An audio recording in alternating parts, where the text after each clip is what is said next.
Thank you. Thank you.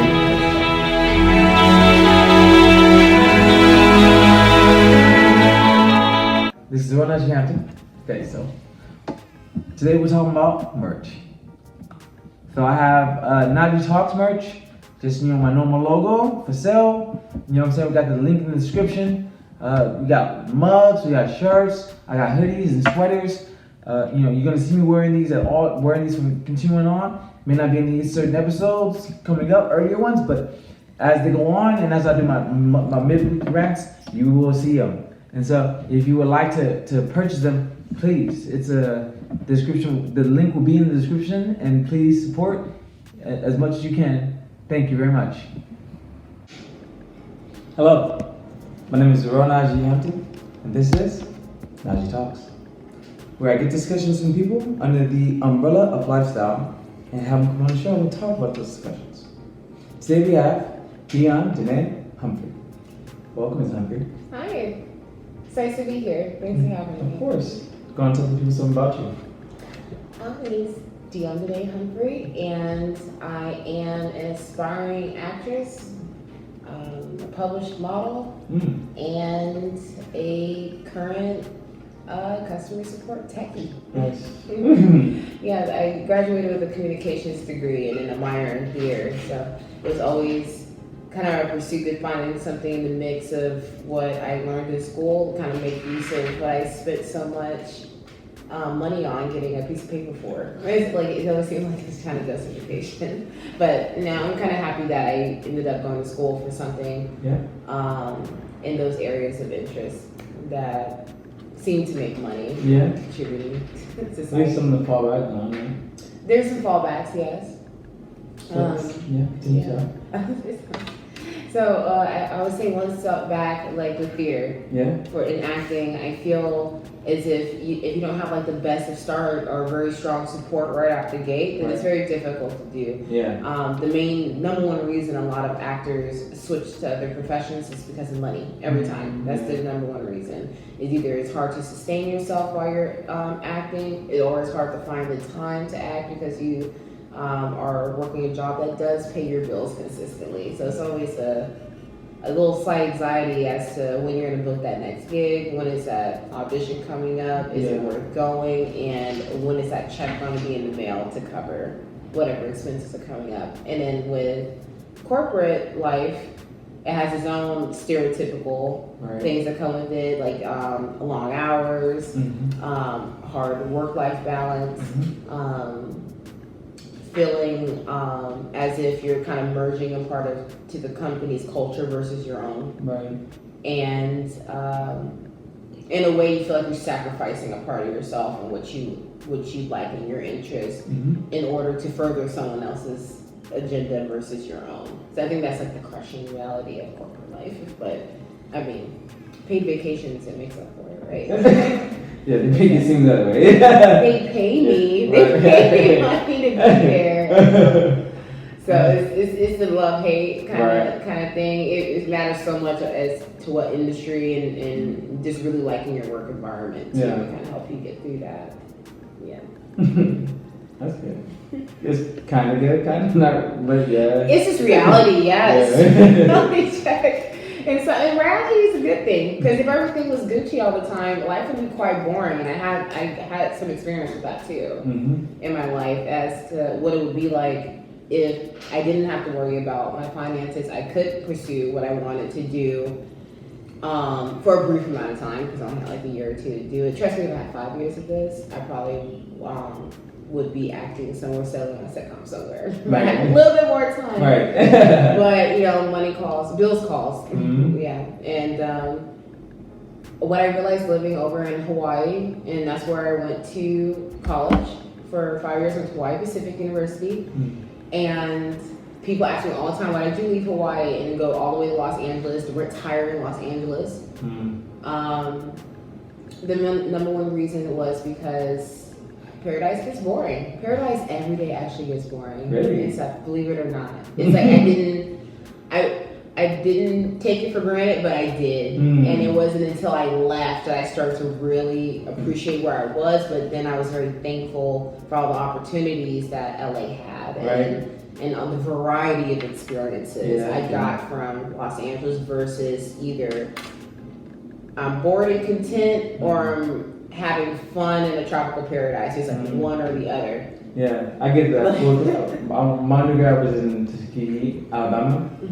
And so I definitely understand that. I mean, it wasn't like a paradise, but I mean, it was chill. Nice little chill place to be at. But just like the opportunity thing, you know, that makes a difference for sure. Just like, because you can see it, you can like, well, me, because of course for me, you know, I grew up here, Compton, and grew up in Compton.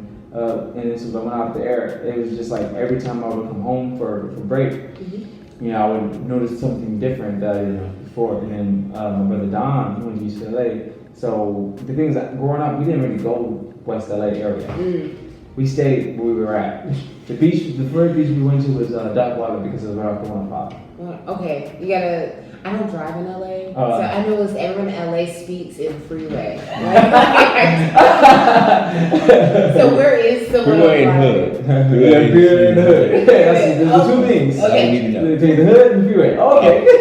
Come on, now 60. And then the thing is, and then it's just like the regions, like just like the different cities and stuff. They're all kind of bordered off by the freeway. It's true. Yeah, coming from Atlanta is very much like that as well, too. Yeah. But yeah, so the 105 is. I don't know if you know where Imperial Highway is. That's the street. That's because every freeway goes hand in hand with. It's near the freeway. I mean, I'm sorry. It's near the airport. Yeah. Oh yeah. 105 goes near the airport. It goes to the airport basically. Okay. Yeah, 105 goes straight, and then when you go down further, that beach, the first beach you see, that's Dark Water. Oh, okay. And so we went to high school, and we used to say like bonfires because it's dirty. It's the money because they have kids. That's really cool too. Yeah, so we always just did the bonfires. So I already got more water. But now, you know, I go more stuff, whatever, expand out more. But yeah, so my palette got more diverse because I would go see my brother at UCLA a lot. And so I would have a good time, enjoy myself. It would be stuff I wasn't used to. And then so then like every time I would do more and more stuff. I even like got to the point where I like found this website we can like find free stuff to do in LA. It was like a calendar for it, you know, for summer. And like me and my friends would go do free shit. And then the thing is, there was always random stuff. And so like one time we went to like, I think there was like this mall in Hollywood. It's like with like these like dope ass statues. It's like right on the Hollywood Strip area or whatever, where the theater is and stuff. I've never been there before. Oh, okay, but it's over there. It's like really like beautiful like elephant statues and stuff, and like some like warrior or something. Okay. And so, but it was like a concert there, so we went there for that. Okay. So yeah, but I remember that because it was just like a free concert there. We just went there and just like had a good time. Free stuff. Right? Exactly. And so like it's always like stuff like that, but like I get what you're saying because like you do like, especially like when I turned 21. Then I was able to do a lot more. That's a huge thing. That's why I feel like Hawaii. I really grew up there because that's where I turned 21, and that's where I was really spending money. Looking for things to do. Yeah, Tuskegee it was like a place where you kind of just made the fun.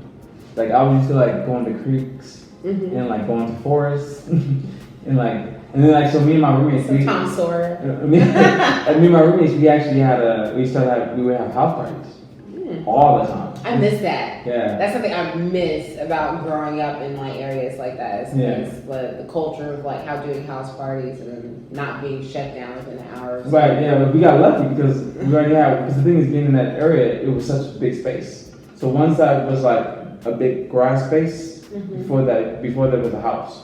So it's good enough space for us to have people there, and then the other side was neighbors that we were cool with. And so we was like having a good time. So like we would talk to them the whole time. They're like, yeah, just make sure people don't park in front of us. We're good. Okay. So as we kept doing them, I was on the church. I made sure everything went right. So like everybody had their roles. So there was 3 of us, and like everybody had their roles. One of them was the turn king. One did the DJ, and then I was the one that did the rules. Okay. So I made sure everything went right. So I would make sure like there was like a cone in front of their yard. I would make sure because after a while people started parking in like this parking lot across from us in an apartment parking lot, and they didn't like it. So the landlord was like, "Oh yeah, you can't come, you can't be here." So I got this sign and put no parking. So nobody parked there no more. That's the days before Uber, I'm guessing too. But then it was down the street from the school. Oh, Like, see, people walk. You either walk or people did drive and stuff because there's people that didn't live on campus that would come out or whatever. But still, like, I mean, we have plenty of times when people got like this shit like stuck in mud on our yard. But that's some Alabama stuff right there. Like, but it was good stuff though because the living expenses was really low. So we was just in this big ass house, and so like our regular like house floor, and then the basement was the same size. And so people were down in the basement, and people would be upstairs, and then the front and the back would be full. That's how big it got. I miss living in the South. Sometimes rent. What I pay in rent, I could have a 3-bedroom house. Yeah, ours was like that big ass house was like 900 all together, and then we split. It was three bedrooms. Okay, I'm gonna tell it right now. I paid $1,580 for a 1-bedroom apartment. Yeah, that shit sucks. That is almost $300 more than when I paid in my 1-bedroom apartment in Hawaii in Waikiki. Right. To put some context on that. Like, yeah, but I mean, it's the opportunity where you're at. It's the locations and stuff. So that's and then just LA is just yeah. property. It's always stuff. Yeah, and then you go. But the thing is, like, I love that, like, because people. My mom was asking me if I would ever go back, and I was just like, because the thing is, I had like really close. Like, one of my roommates would take me to his family's bed because he lived in Georgia, Douglasville, and so I was around his family a lot. So we was like really close, and he was just like, oh, you ever thought about going back? I was like, no. I came here for a reason. Like, every sign led me to come here, and then me being in grad school, and then like just like the networking I've been doing since I've been here, it's been growing, and so it's like, what's the point of leaving the network I created? Like that's stupid. See, you already feel like you're supposed to be here. Yeah, because once I'm done, like do all this stuff and get paid for it, then it's gonna happen. Yeah, but then you know where your next move is when you make it. And then even with like, cause the thing, so like me and we so I met her because my third production, studio stage production in Hollywood was Confessions of HOE. It was the remake we did. Director was James J.T. Turner, and that she had played one of the actresses, of course. The antagonist HOE. Right. She was funny. She was a hater. Funny hater. I'm a comical hater. Like you love to hate me. Yeah, and then I played a character in that one too. My brother played in that one too. That was the first time he came back onto stage plays. So it's like his debut back after years. So it was a really, really good production. But as you can see, the networking brought us here. That's how we are here. Mm-hmm. And because we took a chance taking risks. Right. And that's just so important to do. If I didn't take the risk, if you can't listen to what everyone tells you to do, if you're talking to people that don't really have experience into doing what you're doing specifically. Yeah. Definitely, the best advice I remember growing up was just definitely seeking people out that has experience, at least doing what you're trying to do. Yeah. And so either the field or moving somewhere far away, they've done that, or they're from somewhere else. Because if I didn't take the risk, moving to Hawaii, I wouldn't have graduated with the type of diploma where every person on the mainland asks me or feels like they need to call me to ask me about my experience going to HPU. And it's not because I went to Harvard. It wasn't because I went to Cambridge or went to Michigan State. They're curious because they're like, so what going to school in Hawaii is like? And that's the reason I get calls and stuff every day, and just that experience of working with different people and I was actually getting immersed in like more cultures too that I wasn't exposed to in Atlanta, which was a huge thing too. Because in Atlanta, I swear you would think that 75% of the country is black if you grew up in Atlanta and stuff. Like, because everything is black. Like the people on the radio are black, people on TV are black. The McDonald's ads are black. Yeah, no question in your mind that like, oh yeah, the rest of the country's like this. Like it's like 50-50, right? and I'm serious. I really did think this. Is how I left Atlanta and came to. I remember I had my first layover, first time flying in a plane. Had a layover somewhere in like California, and then flew over to Hawaii. I was like, oh okay. Black people really do make up like what 32% of the country. It shows. Like, Yeah. and that was my first time realizing like, okay, one, we really are a minority. Yeah. Two, and it was just interesting to see that perspective of being like Black in America to the first time actually feeling like a minority and stuff. I actually got a chance to experience that later on in life versus a lot of, that's not the same experience as a lot of African Americans in the United States usually experience that right out the gate and stuff. Well, the thing is, for me, I grew up, growing up out here was, from in Compton, and it was like Blacks, Hispanics, and like Samoans. So we didn't think it was like mainly us, of course, but you know, it was a high percentage. Right. And then and then you know, throughout school, and then grade school, and then when I got to college, it was all Black school. So I was used to that. It was great. I cannot.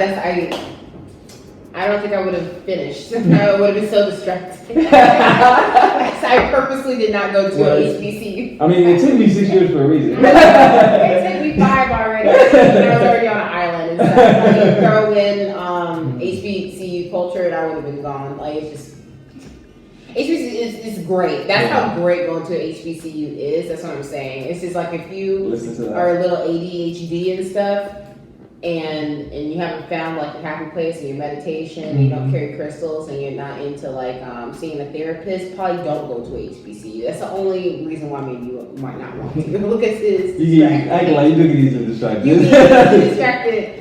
Like I mean, like I was in so many different clubs and organizations on campus. I knew so many people. Like people would be mad walking because I had a girlfriend at the time, like midway through, and she was like mad because every time we would walk through campus, it was like somebody that would know me. Yep. And she'd be like, I got to the point that I wouldn't even like talk to him. I would just like give like a wave or like, hey, everyone's trying to say hey to you. Yeah, far one, like, hey, because I think people are nice. Yeah. So then being nice on top of me actually just knowing them. Hey, how's it going? Yeah, it was like, they'd be like, yeah, that her and my roommate, they were both the same. Like, yeah, the girl's there for like 10 minutes. I just wait. I just go down and wait for her at the end.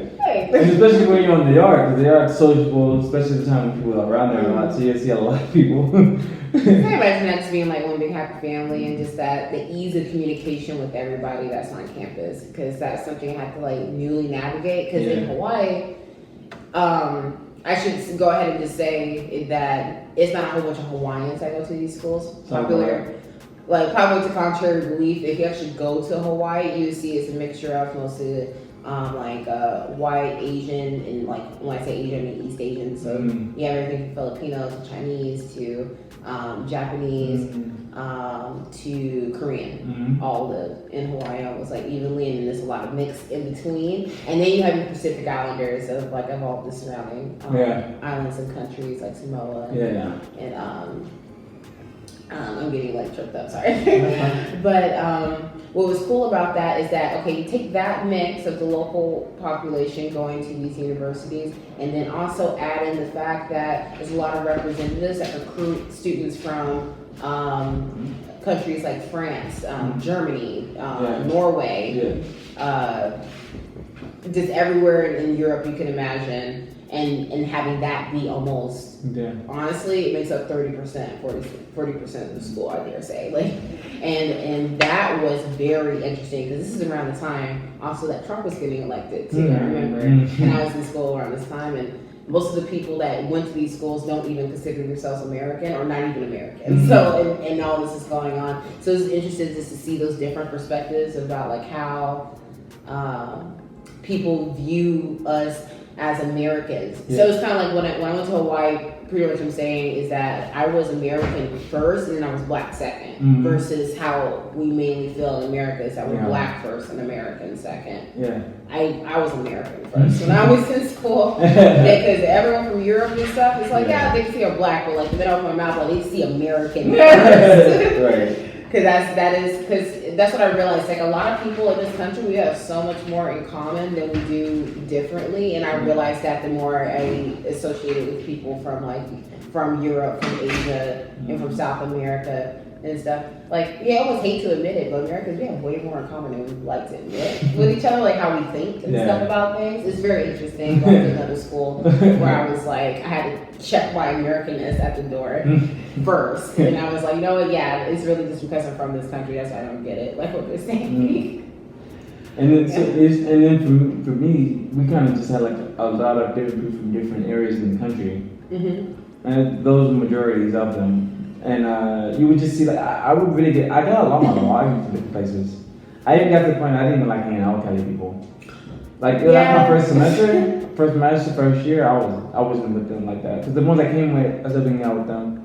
And then so like that spring semester, I started hanging out with other people from different places. And then like it was just like hanging out with other people because I did other things like joined other clubs and organizations. I had started meet new people and interacting with them and stuff. And then so I was really very just free about the things whatever that I would do and stuff. My girlfriend at the time, because I was dating, she's from Detroit. Okay, Detroit, Michigan. Yeah. That's like where every black person got cousins at. Every one. I was all. We got a cousin in Detroit. We got a family in Detroit.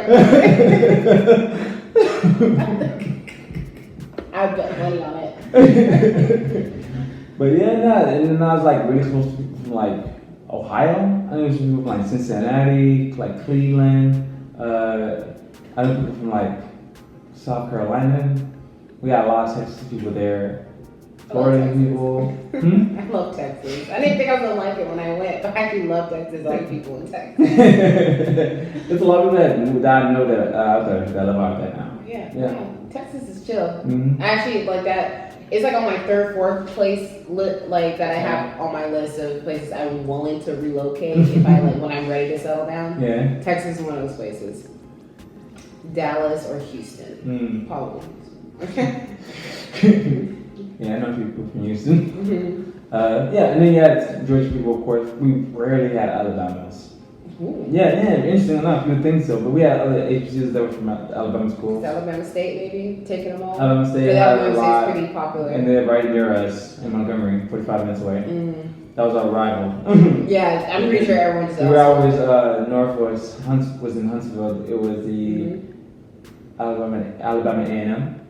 A&M. Yeah, I was in cross country. I went there I was there for track, so I went for a meet. Yeah, so and I've been there before though because actually my first semester there, Cali people and Huntsville people actually got close. We had like a little clique. Oh, that's cute. And so all the Cali people, because we had a lot of Cali people, so our little group and they had a little group, we all hung out, and so we actually had, I think we had this one like Alabama traveling, and then like doing like spring break and stuff. We would always go like Palmas to the beach in Florida. Oh my gosh, I miss Palmas to the beach. I never got a chance to go there when I was like old enough to drink ever. So we're talking like I'm excited to go snorkeling when I was 9.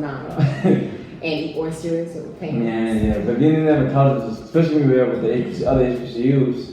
It was like definitely fun. Yeah. In a HBCU at a red state. I can't imagine y'all. But it was like right beneath Alabama, so. Okay. Yeah, so it's like. If you're already from the South, ain't nothing new. Yeah. Can you imagine like someone from like California and stuff coming to like that? But I mean, did you get a chance to go to the Euro areas and stuff around? Like Alabama or like Montgomery, like something. Yeah, Montgomery. I have done Montgomery. I've been in Montgomery a few times. Oh, okay. Yeah, actually, when I did my internship for my program, lab scientist, clinical laboratory science, and so I was actually at the VA hospital in Montgomery for like a few months. So yeah, so you were already acclimated to the culture. Yeah, well, I mean, I have family. My family on my dad's side is from Tennessee. Oh, okay. So I'm used to having it. That's why I was cool, like, cause like I was comfortable with all that. It was confusing at first, so then I got used to it. I was it's actually Southern culture is just very unique. I mean, a lot of times people have family from the South. Yeah, so, the mannerisms and stuff. And I had a couple of people I knew from Cali that had family there that they would go see and stuff, so it was like pretty dope. That's cool. That's cool. Being from the South, though, I like California's culture a lot, so I kind of like. My mom hated it though. She came over here, was gonna move here, and then changed her mind within 6 months and moved back. Wow. She was like, I hate California. She said California is for the young. That's how she described it. Right. Especially nowadays. Yeah, she was like, California is for the young. They don't even stop for old people. They don't open the door for them and stuff. And it's true. I have noticed that like people in LA don't slow down for nothing. I've seen someone honk at a lady with a cane because she was taking too much time for them to cross the street. That's it. Honked at an old lady with a cane because she wasn't going fast enough. Yeah. That's LA. Yeah. That's LA. It's like, yeah. But, so, yeah, did you have any more questions? Oh no, let's get started. I guess that was our intro. That was the intro. Alright, first question, Dionne. Mm-hmm. Alright, so how would you describe your purpose? My purpose, I think everyone's purpose, not even just mine. You get it? I think how I describe my purpose would be a mixture of, one, how could I contribute to society as a whole? Yeah. And second, my purpose would be, how can I best contribute to society as a whole? And why they are two different things is that we all know how we contribute to society. It's easy and stuff, but I think the process of life is like figuring out the best way to, because that's not gonna come. Like, I mean, if we came with an instruction of everything that we're good at from the time that we're born, which is why we spend money to get personality tests and how to like figure out what your personality score, and all that kind of stuff. Like, it's pretty much essentially what you're doing. Yeah. You're trying to figure out what am I good at? I want to help society, or I want to contribute or give back, or at least be in a job or an occupation that I'm so good at that becomes natural to me. And I like it, and I get money for this. What's the best thing for me to do? And that's the whole thing about trial and error and stuff, living life. But yeah, that's why I would actually say those two things. The purpose is finding a way to contribute to society, and then the journey is finding the best way to. Because during that journey, the best thing to do is be open-minded and open-hearted about it. That's the best way you can just take those chances, you know? Because I wouldn't be worried about it, the chances. I bet you would be where you are. No. And like that whole thing with like giving to the community is the biggest thing. How I see it is, I want to leave a mark, right? That's what we all should aim for. Aim for like being the one to be like, after, just like how Nipsey, when he died, he left something. It's like something that we can use, like tangibles. A lot of tangibles he left. Tangibles, and exactly. Yeah. That's how we should do things. That's how we should think. Generational wealth. That's how we should be thinking. And the thing is, like, just like having, like, just that generational wealth. But the thing is, just to get to that, you have to. It's like more of it's a very caring thing. You know, conscious capitalism, basically. Where you care for the people, and you have the caring for the business that you make. Don't just do it for the money. Because the thing is, if you care for it, money's gonna come. Yeah. And so that's how I should be. Like, just like go out and do the things that you need to do for it, but just like, don't do, just like, be reasonable, like. But as it comes to that second part, what's the thing that best contributes to society that you're good at, that you know you could do, that you like doing, that this is made for you? That's, like I really wish I got like a little handbook or something. No, man, like, it's not fun that way though. You suck at math, so don't be a mathematician. Like, it's like little things. Like that would save me a lot of. But the thing is, we all know we learn better through actual experience. Versus someone actually just because people tell you stuff so many times, you don't listen. They're like, told you, but you don't know until you mess up. It's like I felt a form of hard-headedness that was blessed with. Yeah, exactly what it is. That's like, but you don't call it hard-headedness. It just comes, it was a risk that pays off and stuff. But it's just, you're hard-headed when you keep doing the same thing over and over again and expecting different results. That's like that's the definition of insanity and stuff, and being hard-headed. And then, because the thing is, for me, like I felt. Going through all the stuff I've been going through with my school and stuff, it's just like, I really would I would have been pissed if the shit didn't pan out and feel worth it. But when I came back after my first suspension and then started working in the clinic just a little bit for a few hours, I just 2 days out the week, I enjoyed it so much. And then I was at the time I didn't have a car because I totaled a car, and so I was actually busing and training it the whole time. Wow. Well, that's a good thing though. And so that you wanted to be there. Yeah, and I was just like, and so when I was just so happy because I was just like, I'm glad this is worth it. Because if you would be really pissed, you risk all this shit for it not to be worth it. Mm-hmm. Like, I went through all this nonsense for me not to like what I'm doing. You know what I'm saying? Yeah. But the fact that I enjoy it, it means a lot. Yeah. And that means that I can keep fighting for it. It makes it worth it. Mm-hmm. So no matter what, just keep fucking getting put in my way. I'm gonna keep pushing. But yeah, those self checks with yourself is very important. Yeah, and, yeah. It's kind of You need for those. example, that's what I had to do here right Yeah. now. Like I came to LA to get into the acting scene. I did it for a while. I don't mean to say it in past tense. I'm still gonna be doing it. Yeah, but right yeah. now, we're talking about then. When I did do it, I was struggling to catch up. Not even struggling, because the gigs always came when I needed it, Yeah. and then I always got the checks when I needed it. Yeah. But it's just like crippling anxiety of like, I don't know for sure. I just haven't got that big of a gig that will carry me for 2 months for sure, while I'm like trying to get auditions and stuff. That just never came yet. Yeah.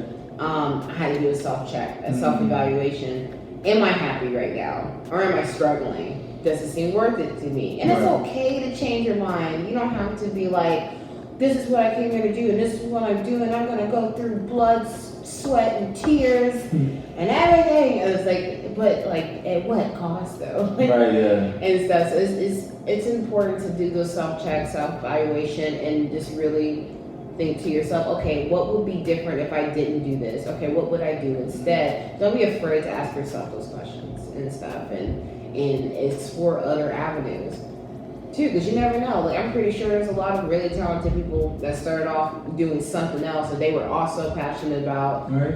That didn't work out, and they were like, okay, I'm gonna go back to this, but let me just see what would be like for me to try something else, and that ended up being the thing that they were just born to do. Alright, so I made you see Hangover, right? Hangover? Yes. So you know the Asian actor? Mm-hmm. So you know he's a real doctor. Yeah.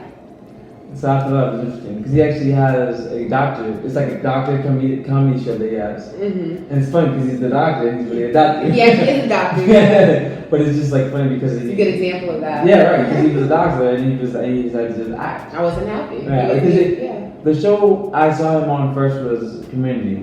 Mm-hmm. Oh, you watched Community? Yeah, Okay, that's where I saw him on first. Right, yeah. So just doing that and just like, and then the things he's been on a lot. Yeah, no, he's on fire right now. Yeah. Like I saw, I think his name is Robert Cho. If not, I'm sorry. Oh, But- it's God, I'm gonna be watching Community, so it's on the credit things or whatever in the beginning. But he did a video. He did a karaoke video with Robin Thicke somewhere, and I was like, this is the last time I saw anything about him, and stuff. I thought it was just very cute. He's living his best life, you guys, right now. Yeah. Oh, another good example, The Rock. Mm-hmm. He went from wrestler. Oh, that's true. The Rock is a great example of that, and Because- he is very happy on the big screen right now. And he's already trying. He has a production company. Yeah. I was a part of a web series that he helped kind of fund, co-sponsor online. I can't think of the name right now because that was about a year ago. Mm-hmm. It was the highest paying gig I ever had, but it was fun. It was a fun experience. But yeah, it's a great example of someone that started doing something else. Did a little self-check evaluation, was like, I'm not like 100% happy if I was being honest with myself. What could I change about that? What have I always wanted to try to do? Yeah. Why not? Mm-hmm. And it was those times. Yeah. I mean, but then also if you do think about it, the wrestlers are actors the whole time. Mm-hmm. So they're actors the whole time. So it's like, Yeah. But the thing is like, but not all. It's different. But but not all the wrestlers are very successful going to that, doing the switch. Yeah. Because I mean, the few of them that are kind of still doing stuff, like Stone Cold had a few good movies. Yeah. Michael Cena's doing really well. Huh? Cena. Yeah, he is. He's doing pretty He was well. just He's in that doing movie with the damn it was like the one with the children. Cop blockers. Yeah, that was really funny. good in That was really funny. Cop blockers, and I do enjoy him when he is voice actor. He's a great voice actor, I think, because he was the voice actor of the little bull. I think Federico.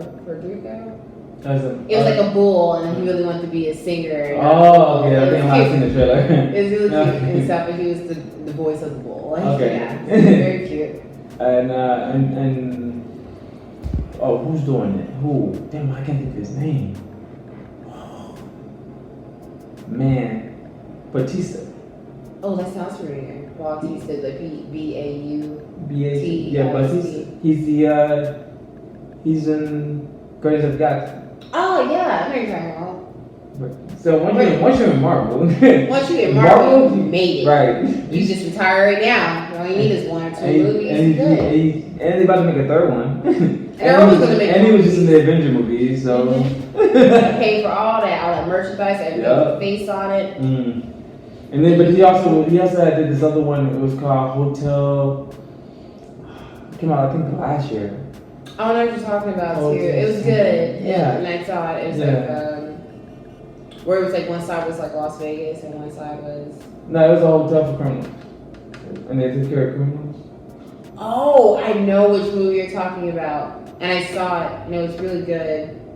So like 3D printing and stuff. It was I'm trying to remember like even the laser surgery she was doing and stuff. I can't remember the name, but it was really cool. That was good acting. Yeah. And stuff there. Good use of showing what it's like for people with PTSD and struggling with like mental illness and stuff. Like That's really good how they kind of brought all that in different factors. I'm trying to think of somebody else. That switch. No, not from wrestling, but just like from something else maybe. I don't know. Switch from one was doing okay in one career and like dominated the next one, and ended up being her best move. I can't think of anything right. Anybody. Well, I mean, yeah, like people that kind of like just like. Even if you do like people that came from like athletics, because Terry Crews. Yeah, Terry Crews. He's a great example. He's one of the very few though. It's not like Shaq is up there. Shaq is a great entertainer. He's actually a really cool person to meet. Very personable. Either you got the personality for it or you don't. Right. I think it's just one. Yeah, that's really what it is. Like Tom Brady, like he's a great football player and everything, but he really does have like the personality to be that quarterback guy that you see on TV. It's like not everyone's built for that. Yeah. But I could actually name someone that tried to switch into something and it didn't work out and he actually switched back. Snoop Dogg. Everyone remember his Snoop Lion face? This is my what happened with that? Exactly. That whole documentary. Exactly. Great example of someone that did self-check, was like, I'm not exactly happy about where I'm at and stuff right now. He probably will switch up his music. He wanted to get more spiritual. He was getting more spiritual. He was kind of want to take a step back from his gangster persona. Tried to switch it up. Probably hired the best PR people and stuff. Switch it out, documentary and stuff, and saw that that his public image was just so hard set, it would not change. Yeah, smartest thing he did was like partnering with Martha Stewart and everything with their show. Very smart move on that. But that was a good example of someone switching over to like a different genre or a different space. It not working out and having to kind of double back a little bit. But he didn't even double back. He pivoted. He went towards like, okay, well, if I can't be a reggae star, being accepted as being a reggae star, instead of just trying to chip away at this, what's another part of my image I can change that's more positive, that's more about me, about who I am as a man now. And you know, I'm gonna call my friend Martha and stuff, and we gonna cook. Like that's a great example. And then he has a show. I think it's on like MTV or something. It's like the nature show. No. He has his nature show. Y'all should watch it. It's great. He narrates. Oh, I think I've seen a clip of it. It's really funny. But I was kind of old though. I remember it's a game show. He has a game show. He has a game show. I don't know what channel it's on, but he has a game show, and it's like some like card, some whatever. It's some card. It's something interesting. But yeah, so. And I like Steve. I like Steve's personality. I like his persona. It's like I'm not sure if that's really how he is, but his public persona is great. It's very marketable, and I think he's doing more and more as he gets older. Is marketing his persona. Yeah, and then there's nothing wrong with branching out and doing all the stuff because Kevin Hart is doing a lot of different things. And we all like, so you love him or hate him. Kevin Hart's he's very patchable. Like you could compartmentalize him and you could sell him and stuff. Like he could be your funny guy. He could be the guy that narrates your documentary. He could be the dude that's a host. He could be a guy that is can be in a sitcom, can be in a drama, can be in doesn't mind being the butt of the joke or the hero of the day. Yeah, because wasn't he just in a recent like drama movie with the guy from Malcolm in the Middle? Frankie Muniz, really? No, but the dad. Oh. He was in the movie with the dad. and it was like last year, I think, or this year, but huh? The guy from Breaking Bad. You're like, oh, really? Yeah. What? It was because Oh yeah, because he was like pushing somebody in the wheelchair. yeah, the one was the guy. I saw the poster. Yeah. I heard it's good though. It was good. Yeah, that's the first time I'm doing something more serious though. I'm still trying to like decide whether or not how much I like Kevin Hart. He can come off very kind of corny to me, but like I like like they say, I like to see a black man get paid. So I ain't hating on him and stuff. He's just not my like cup of tea completely. But I think the funniest thing is his rap persona, Chocolate Drop. I like Chocolate Drop because that's honestly how I see him, and I wanted to say it. You beat me to it. Like, that's little Chocolate Drop. Yeah. I have a hate on. I love his battle rap videos. Yeah. He did one with Nick Jonas. That one was so funny. And then I just realized that him and Nick Jonas were in Jumanji. Yeah, they were good. Yeah, him and Nick Jonas. Yeah, that's something. Nick Jonas, What did I say? Joe Jonas. I said Joe. That's his name. Nick's the cute one. You can't get them confused. My bad. He's the youngest brother. I'm the youngest brother. I love their show. Yeah, I know. I love their show when they had it in. Yeah, they had a great show. Yeah. You know who else I love now that's gotten into doing animated shows that came from the world of boxing? Who? Mike Tyson. Oh yeah, it's the Mike Tyson mysteries, right? Yes. Oh my gosh, that's actually funny. Yeah. I was very impressed. I didn't expect that from Mike Tyson to actually make fun of himself in that light and stuff, and still voice his own character. So the website I have that I watch my like anime on, it's What's the website? Watch Cartoon Online. Watch cartoons online. Yeah. Like he's kissing. His cartoons okay too. And they got like a kiss symbol, kiss love emoji. Yeah.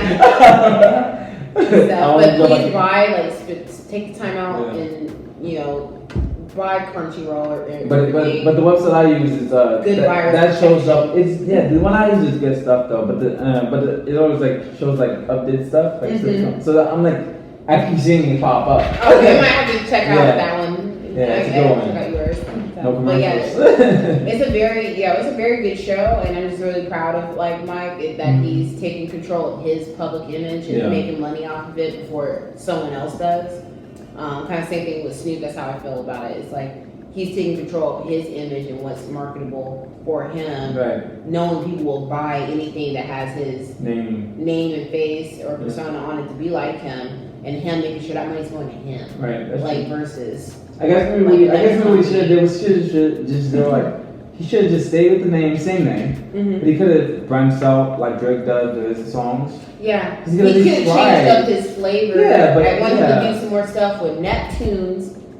This Yeah. stuff. I was listening to some Mariah Carey, Snoop Dogg, Neptunes music and stuff. That to me, that was the best era of music in pop or R&B. But back when I was listening to the radio all the time, because now I don't. I avoid the radio like the plague nowadays and stuff. But this is Drake and Ariana Grande hour. That is the radio in Los Angeles. And their music's not bad. I just don't want to hear it in every other song. Anyway, yeah. No, you're right. Yeah, you're right. Next question. So how long ago did you find your purpose? How long ago? Yeah. I think I want to say 2 years ago when I was first struggling with the fact that I came to LA and I wanted to do this one thing. Because I came to LA to do this one thing. I'm gonna be an actress. I'm gonna be a paid actress.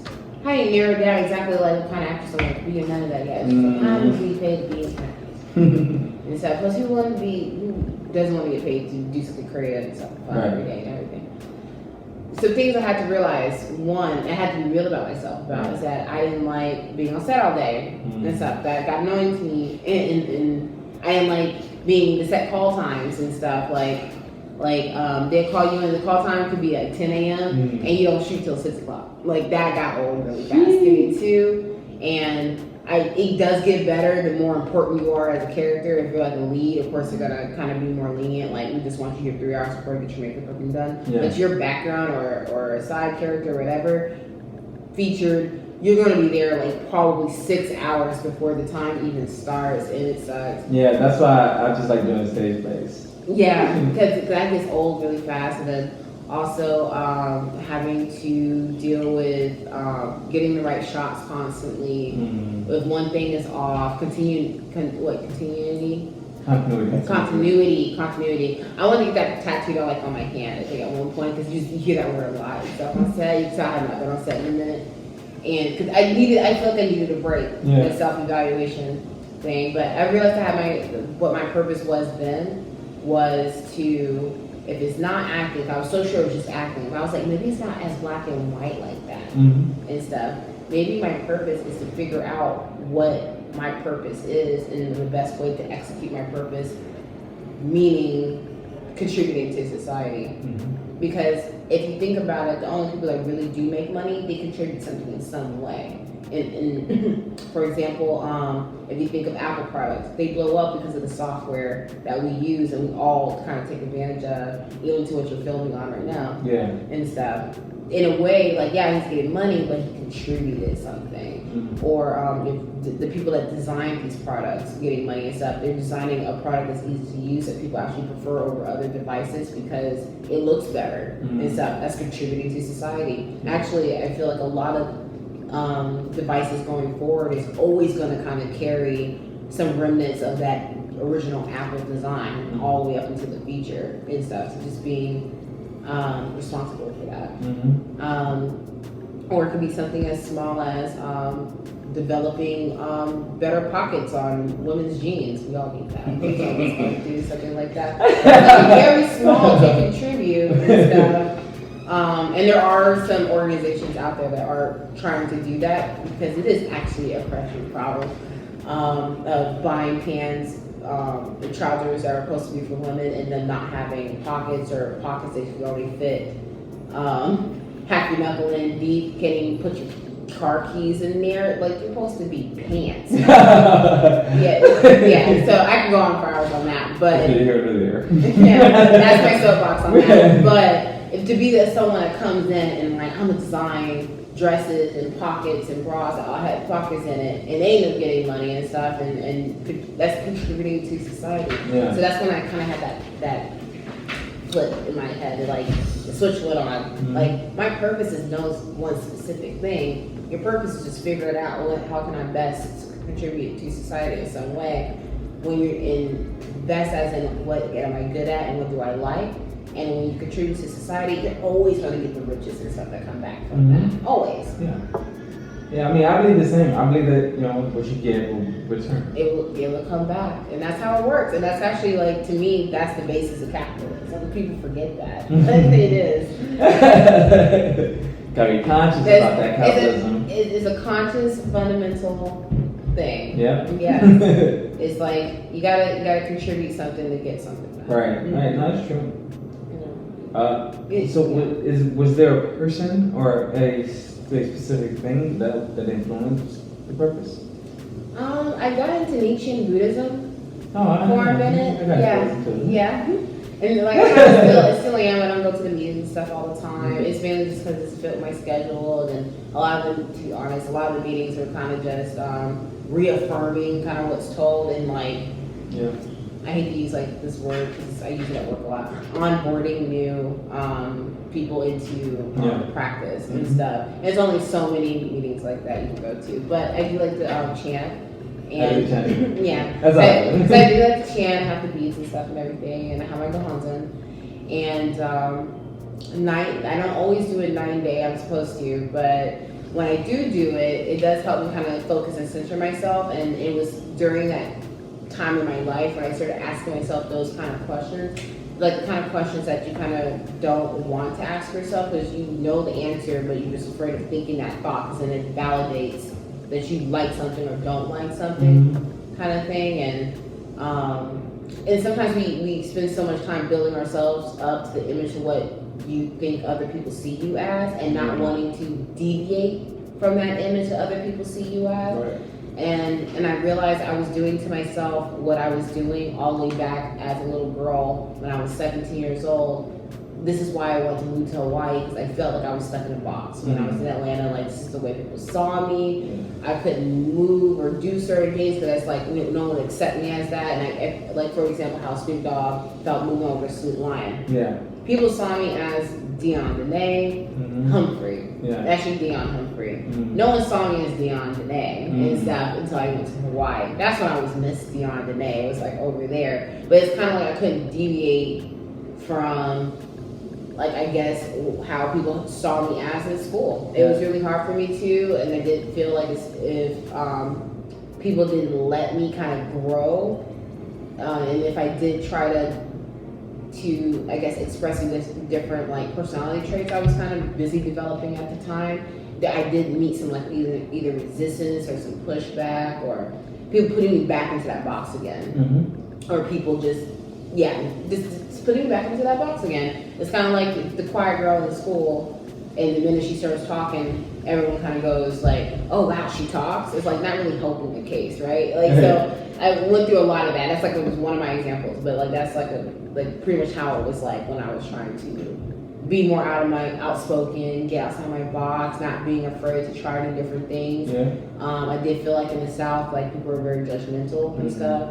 I feel like the Black community does need to do better and stuff, and like when it comes to socializing children and stuff, about celebrating differences in people and not being so judgmental. I definitely think it kind of does come from like Southern church culture and stuff, because I was raised in the Baptist church and stuff too. Believe it or not, that didn't help too much, if I was being honest and stuff. And it basically actually caused more later on in my life. But ultimately, it was like me meditating and stuff that helped flip that switch on for me and stuff, and ask myself those hard questions like, do I like what I'm doing? Yeah. Is that gonna really, do I really care what everyone thinks if I stop doing this one thing? And if I'm not doing this, what am I gonna do? Right. Okay, do I really care that much that people are going to think about me doing this new thing? How much does that matter to me versus me doing that thing and feeling better about myself? It's asking yourself those hard questions and getting that thought, that answer, and going with it. Yeah. For me, so being the youngest in my family, I was like the one that didn't have the voice. And then there was the oldest brother always was the one that they put on a pedestal that you had to reach. And it was like, yeah, that's hard. Yeah. And then like I was always around like their friends, and they would always call me the little something. There was always little something. Little Dom, little Dave, something. There was always a little. I was never myself. But I never had a full name, right? And then so just going out and going to where I went and having that chance to be on my own and branch out on my own and create my own, out of that, whatever. And then it was like times when I wasn't even like growing up, I didn't even like want to even be like kind of like have any type of like I was very like to myself and didn't have much standing for myself. And so when I got to college, I eventually gained more confidence in myself. And a friend of mine from high school actually introduced me to Buddhism. I want to say like between my first and second year, I was at home and we went to a meeting. And so I really enjoyed, because I've always questioned Christianity, and so it made sense. So go. If you get invited to a meeting, they're fun and stuff. It was my first meeting that I went to that got me to. I was like, I like the doctrine, like everything they're teaching. I'm not teaching anything wrong. Right. I totally get it. And then they don't shun people for what they're doing, like, because they're never like, oh, you should get away from with that religion and this. No, they're like, do that too. Yeah, you can do both. Yeah, that's how they are there and stuff too. So if you're like, oh no, I'm Christian and don't pray to Buddha, it's like, we're not praying to Buddha. Right. You're not praying to Buddha. Nobody's praying to Buddha.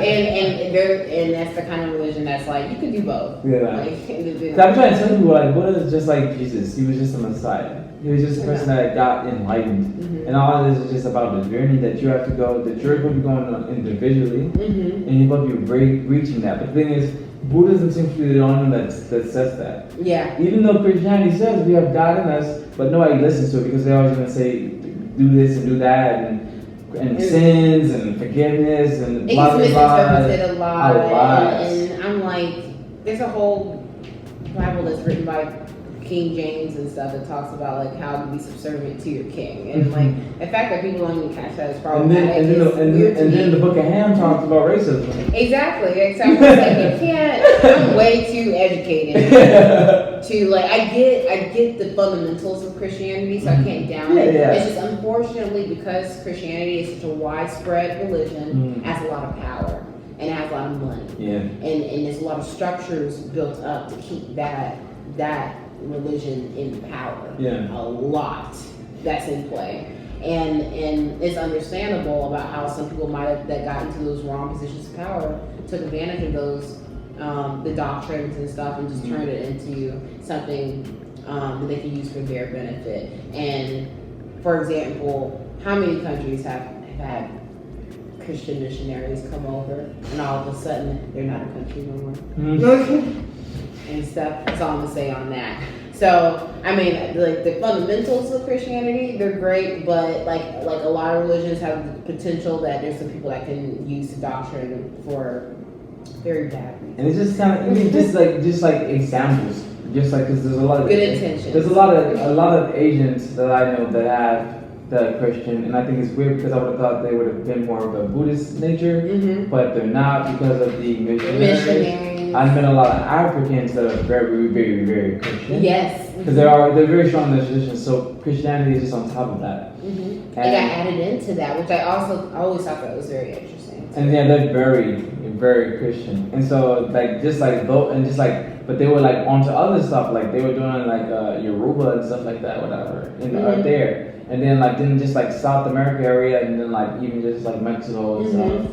Like they were into theirs with their own thing, and then they in Catholicism.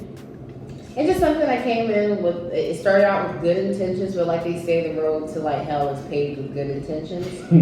I mean, I went to school in Hawaii, so you can do research on that alone, how that happened. We don't have to even go there. You can just look. It's in history, guys. Like just look up how Hawaii became a state. Just look up how Hawaii became a state. So I actually was watching this show called Inhumans. Okay. And so it's I think it's a Stephen King. No, it's a sitcom. Marvel. Thank you. Oh, it's Marvel. It's a Marvel, and they turned it into a live action show. I just finished the first season, and then it's all based in Hawaii. Oh, nice. So you get a See, lot. if I was there, I could have auditioned for that. See? Only last one season. Yeah, it's only last one season. I didn't think. Yeah, because I was in it. She said, But I did think it was dope that they chose Hawaii. Yeah. And then you have it's a great place. You have a lot of that mainlander things, but like a lot of like just like that family traditional stuff, whatever, which is really dope. Brotherhood stuff. I like that. Aloha spirit, it's a real thing there and stuff. Like it's like a joke we make fun of like over here in the States, but like you go there, like Aloha spirit's real.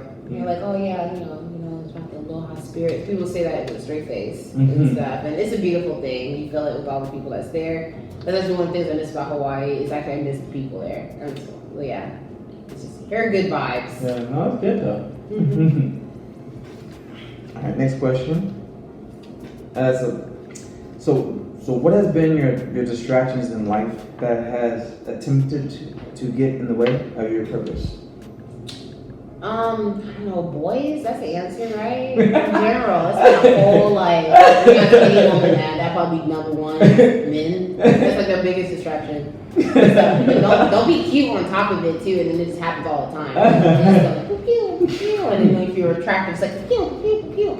It's like, oh gosh, like, so I would say one, I probably would be a systems analyst or coder and stuff. If I didn't hit puberty and start liking dudes. Like, because I was coding and stuff back when I was 10 and 11 years old.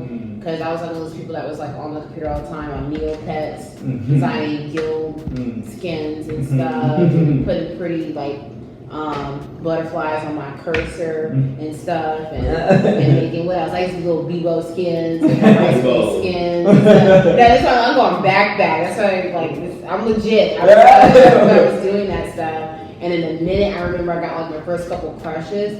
I spent less time focusing on things like that and being creative and writing code and doing all that kind of like fruit geeky stuff. I started looking more into like how to impress a guy, reading cosmetology, looking at like how to dress and all this kind of stuff. I know my mind flipped and stuff at one point, and I acknowledged it. I think by the time I was 15, 16, I was able to kind of acknowledge that part. It's kind of like I was going through puberty and stuff at that point. And in my mind, literally, I felt like half of it was absorbed like a tumor, like towards guys, and then the rest was. I'm just being honest. Like any other girl tell you anything else, like she's trying to be the whole. I'm not like other. No, all bitches are like this. All like this, and it just some of us talk about it more with other people than others. But there is like a part of our brain at that age. It's all about boys. That's going on. Yeah, we're the same. We're the same. It's the same. Like guys like it's like it's easier to be a guy and be open and talk about it, but it felt like girls kind of like conversation with us. Kind of like you're being a little slut. It's like yeah, it's normal though. It's normal. And so I had like a different crush on a guy in my class like every week or two, and then something like I have these like long-term crushes where I was like, if I ever had the chance and like he'd get it and get what, I don't even know, because like that shit didn't sell till I was almost in college, believe it or not. So like I didn't know anything. I was just like, it's like boys. Like that was even worse. I was very like just dumb, naive. And I wasn't getting much play and stuff in high school either. So it really was like schoolgirl crushes. Like I didn't have my first kiss. I was like 16, 17 years old and stuff too. And so we're talking like having crushes with little girl and boy since like 12 on up, right?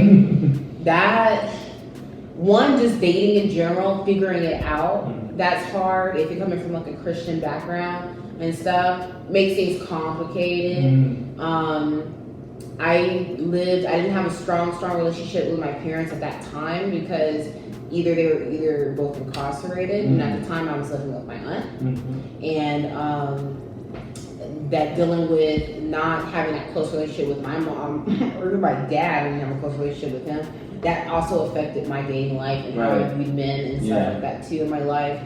My family, honestly, all of them didn't have really strong marriages and stuff at the time, or they were either divorced or this wasn't a great example of what a healthy relationship would look like to me. So I had to go find it. I knew that as a kid, and I was able to recognize that. So I had to like, part of my life as a distraction was just kind of figuring out how to navigate that part of myself. Because you want love, like it gets like marketed to you more than anything else if you think about it and stuff. Like you want to look good so you can get a girlfriend. You want to look good so you can get a boyfriend. You want to buy these clothes so you can get somebody. Like it's like or you want to go to this restaurant so you can take your girl there. Like everything you think about it, love is marketed to us all the time, and stuff. So of course it's on my brain all the time as a kid, and me trying to figure out how to why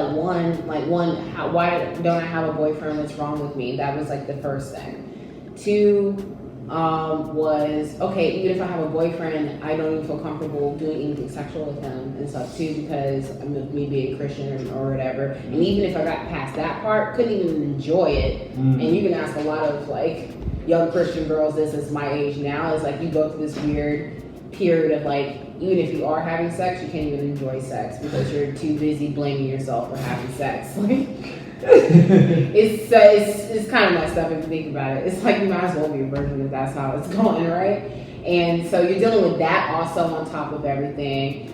And then you're also dealing with other girls that are around you that also are dating and you're constantly even if you're doing it, other people are doing it to you, you're being compared to other women around you all the time. It's like, if it's not you doing it, then it's other women around you or other guys that are around you constantly getting you to compete with each other, comparing you to the girl sitting next to you in class and stuff.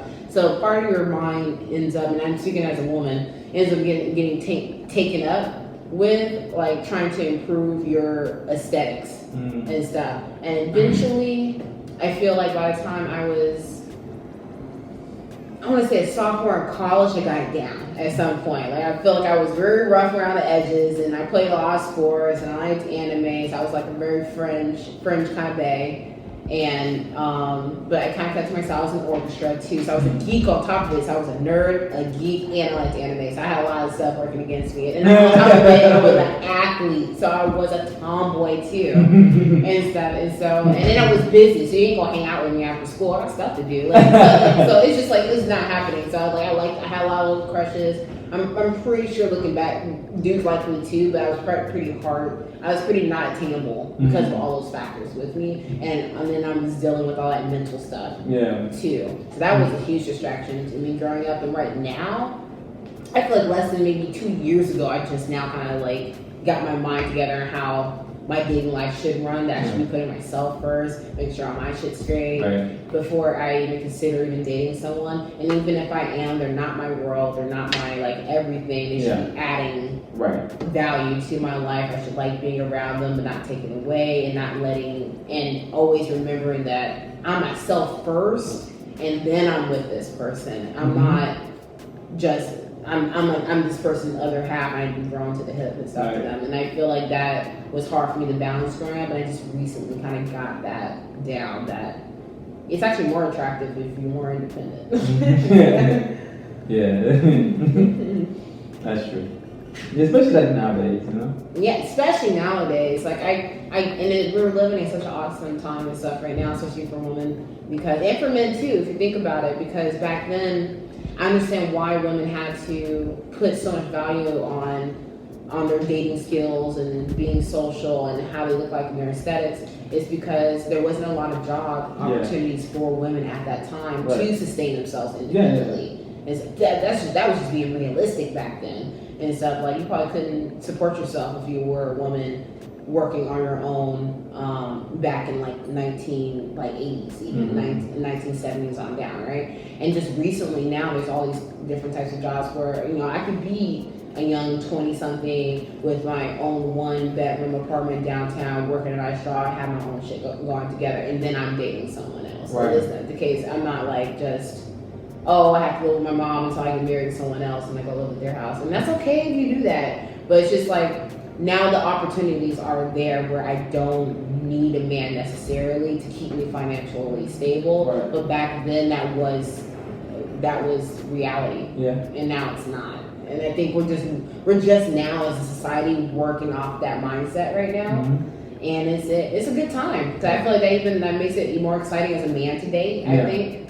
Because before that, to me, that takes more pressure off the guy, but puts different pressure in other areas. It's kind of like, now I feel like men could probably get away with like not being the best guy in the relationship, but knowing that because he makes the most money and he's the breadwinner, he can get away with murder pretty much in marriage. And that's not the case anymore. And so, but at the same time, it alleviates a lot of the financial burden off the guy, but then it puts more pressure on him actually being a good husband. And so it's an interesting dynamic that's happening right now in our time. I actually was just talking about this with my mom. So she's my great aunt. Me and my brother are adopted by her. She's in her 80s, so it's like a generation gap. So she's used to it being like that whole man pays thing, pays for the bills and stuff, whatever. And so it was interesting because we were talking about one of my cousins, he's actually, I think he just moved with his girl, and they're about to have a child. Oh, okay. And she was like telling me how much it was and stuff, and I'm just like, how much what was? How much how much that is, how much they're paying, whatever. So she gave me the number, and I'm just like, is that like each? And she's like, what do you mean each? And I'm like, each? Because it's 2 people, right? Is it him and by himself? Or I thought it was him and his girl. She was like, no, they're living together. I'm like, and then she's just like, why would they pay separate? I'm like, because you split the bill. I was like, that's the point. I was like, she has a job, and women have jobs. Yeah. They have jobs to pay bills, right? Yeah. You can't just be like, oh, well, I'm working, but I'm not using it. Where's the money going to go to? Exactly. Yeah, they gotta go. It has to contribute to the household. Or something. If he's paying the house bills, you gotta do something. You pay the utilities, or you're adding new stuff to the house, or something. You gotta do something. Like something. I had a friend of mine who actually was his baby mama, basically. He had a house spot, and so she was staying with him. And first she wasn't paying bills, and then she didn't get some money, and so she didn't even like upfront she didn't upfront say she wanted to pay something, but she was like really sarcastic when she asked if she wanted him, if he wanted her to put in. Yeah. And so he was upset about that shit, like, because the whole time he was paying for everything. See, because that's what I meant, but we're all not there yet, but we're all slowly coming out that mindset and stuff. It's a very interesting time we're living in. Yeah, but you know what he did, right? What did he do? Kicked her out. Yeah. Right? And he kicked the baby mama out. I mean, because she wasn't getting anything. And nothing. Nothing. How old is the kid too, though? He's young. He's younger than me. You know what I mean? Oh, okay. He probably maybe around, he might be around your age. Yeah, it's okay. They were young, and so they just had twins. But she wasn't even like they weren't even having sex. Dang. So she's not giving them sex. She ain't paying no money. Like why is she there? The complications. Right. Yeah. So then it didn't help. No. It didn't help the situation. If she would at least been giving up the sex, that would have made more sense. That Right. would have been something. God, she really didn't care at all. She was just like, I had your babies, and that's one job. Hey. For 8 months, I'm done. she's done. Yeah, so I get that for sure. 'Cause it wasn't like guys, you gotta use protection. It's very important and stuff. Don't rely on women to be on birth control. That's all I'm gonna say. Don't rely on it. No, I definitely get that. But we were just talking about that whole thing, whatever, and it makes sense. The whole thing with the paying stuff. So I was like, it makes sense because women make money too, so they should really pay. So, but I was like, apparently she didn't know. Oh, that's even worse. Yeah. Oh my gosh. Okay, I was yeah. like, yeah, mom. Oh yeah, she's trying to get one up on you. No, I'm talking about my mom. Oh, she didn't even know that she was. No. She didn't know how it works now with the paying. She thought it was just like he pays everything. That's why I was asking her, like, they split that, or was it like each? It's like it was like maybe like I think it was like really cheap. That's like, really cute though. It's kind of like that she's starting to see like, wow, the world is changing right now, and she's seeing it right now at her age and stuff. It's like women don't have to pay for everything now. Because she was by herself, but she was in like a senior citizen apartment. That's different. And so it's cheap, and but it's just her, so it's not her and somebody else and stuff. I'm like, it makes sense. And my mom is like that. Like I was kind of raised like that too. To expect a man to pay for everything, and I do to an extent, but it's just only like I understand it courting. Yeah. And the courting part of things is because I'm a Southern girl too. I do believe in like the guy's like courting me, so like he's paying for the dinner, or picking me up and stuff, and we're having our dates. But it's up to me as the woman to reciprocate. Honestly, do I even want the relationship to even keep going in that direction and stuff too? Kind of like if I really don't see myself investing any more time in him in the future, then I need to be respectful and say that to him before he spends anything else on me. That's true. Communication is key for sure for that. Yeah, so I feel like that's like a woman's responsibility in those roles and stuff when you're being courted like that. And once there is a point where you're kind of not courting anymore, it's already like established that you both are together and monogamous, I guess, and only seeing each other. And I believe in that point where you can go Dutch and everything is in there. But no, I'm not gonna go Dutch with you when I think like you're like also seeing 3-4 other chicks. Like that's not does not work that way.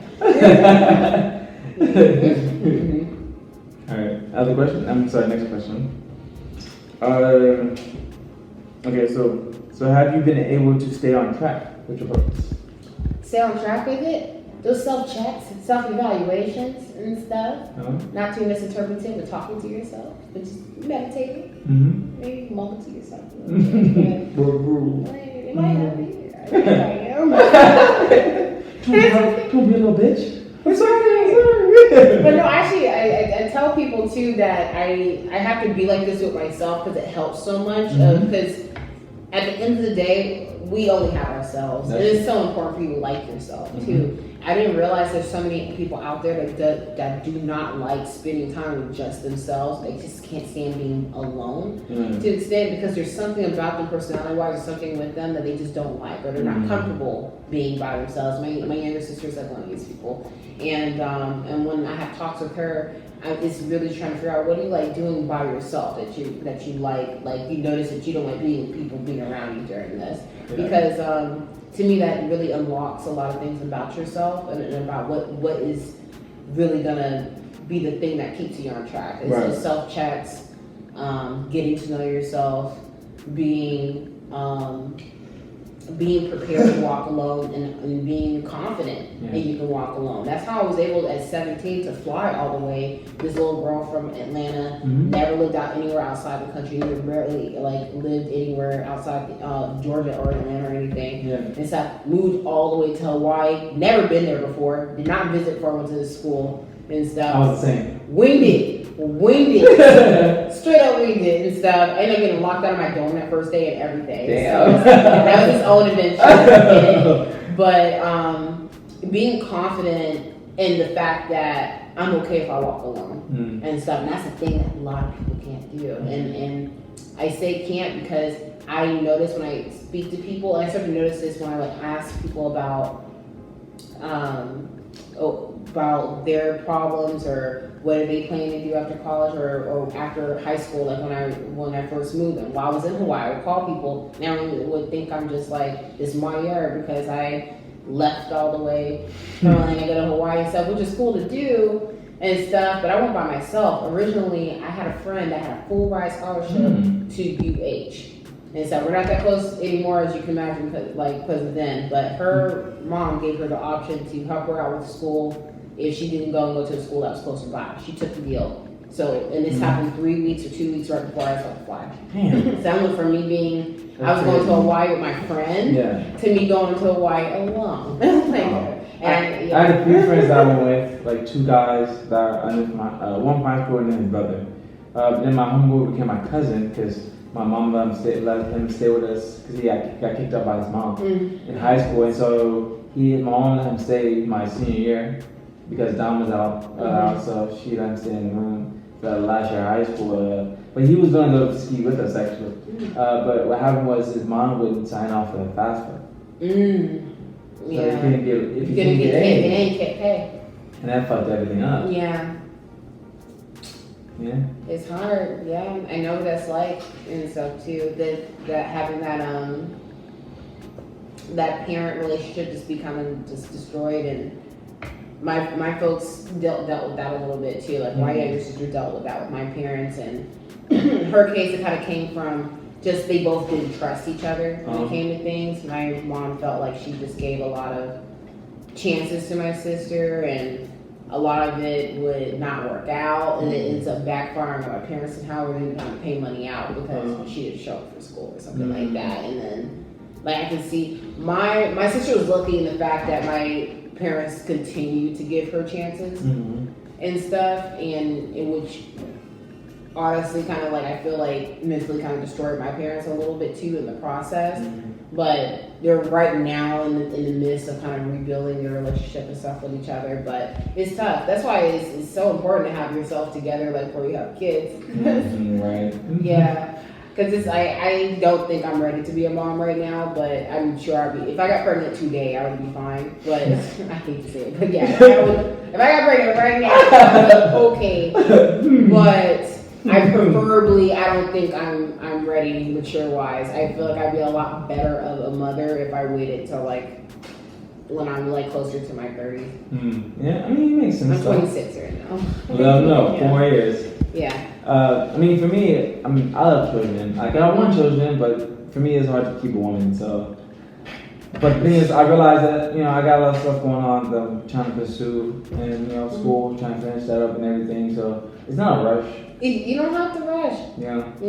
You're lucky you're a guy and stuff. Because if I was a dude, I would not be worrying about marriage until I was at least 40. Realistically, 40 or 30. Yeah, 30 makes sense. 30.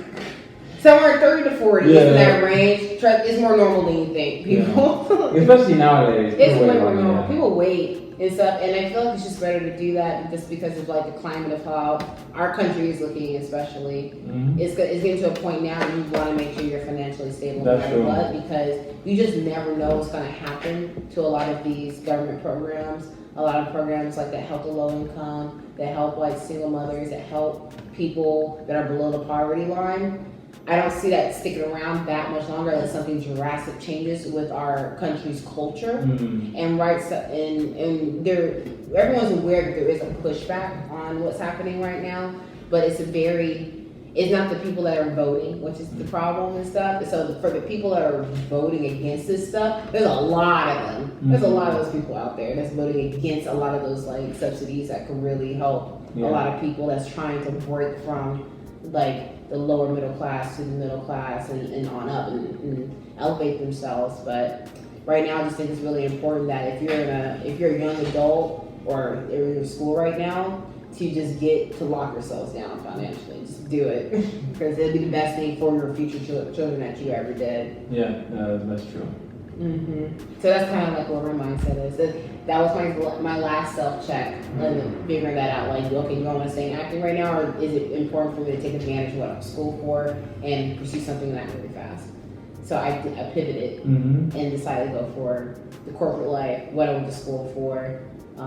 Doing like project managing and stuff, and just, setting a good example for my future kids too, that you could do everything. Right, There's time. Exactly. There's no time and there's time. No time as in you can get on it right now, and there is time as in you can change your mind.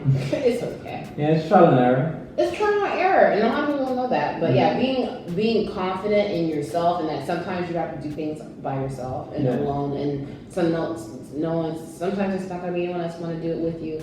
Like if you want to go travel the world and stuff one day with your friends, sometimes your friends might be working. Are you just not going to travel the world because your friends can't come? Right. These are the kind of questions you have to ask yourself, because maybe traveling the world ain't for you. Because you got to be willing to travel alone sometimes. Yeah, my work stuff does a lot of traveling. Yeah, and sometimes you gotta be confident to go by yourself and stuff a lot of times, but it's hard to, one, it's already hard for you to be in a position for you to travel. Two people getting themselves in that position to travel, even harder and stuff. A whole group of friends able to get together and travel throughout Europe, hard. He's lucky because his best friend works for Monster and he makes a lot of money, and then his girlfriend, she does like accounting or some shit. She works for Netflix now, though. Yeah. Okay. She used to work for Disney. Yeah. Now she works for Netflix. She got out that corporate life, and now she's traveling the world. So that's what I want to be doing. Put my little 1 or 2 years in. But see, she's like really chill about, like, she doesn't really care about the extra shit. So she's just cool about just like chilling and doing whatever she does. Like she's an introvert, so she's just like cool about doing what she does, staying in her lane, be cool about it. But someone like you probably be like, God damn it. Oh my God, yeah. Yeah, it's all about fitting. It's all about what you. It's where you fit in. Yeah. If you're comfortable with that, then you'll be comfortable with that. You know what I'm saying? And then I like luxury stuff. So like this is another self check I had to do with myself too. I like nice things. Is what I realized. I was like, as I get older, those nice things get more expensive. Right. And so I need to make sure that I'm working somewhere where I make enough money to support myself and my nice things. I can't expect to marry someone that is going to support the nice things I want. Because my favorite thing to say is that I would never ask a man what I can't do for myself. And stuff. Yeah. Like I won't have a man do like pay me, get my nails done, buy me a car, do all this stuff. If I can't already at least do it myself, it's just a nice gesture if he does it. And stuff. Oh, thanks. Yeah. So it's literally all things that I gotta do something for you. Right. That to me that's a healthy. That's a healthy relationship. Yeah. But that's the reason why you want to be like at least equal with your partner, or at least trying to be like at least you could tell that each other is working to the next step. Yeah. With each other, but. Yeah, I like nice things, and so I have to make sure I'm making money enough to have nice things. Because me backpacking, I'm not a backpacking type. I like to stay somewhere in a nice luxury hotel and stuff with a doorman.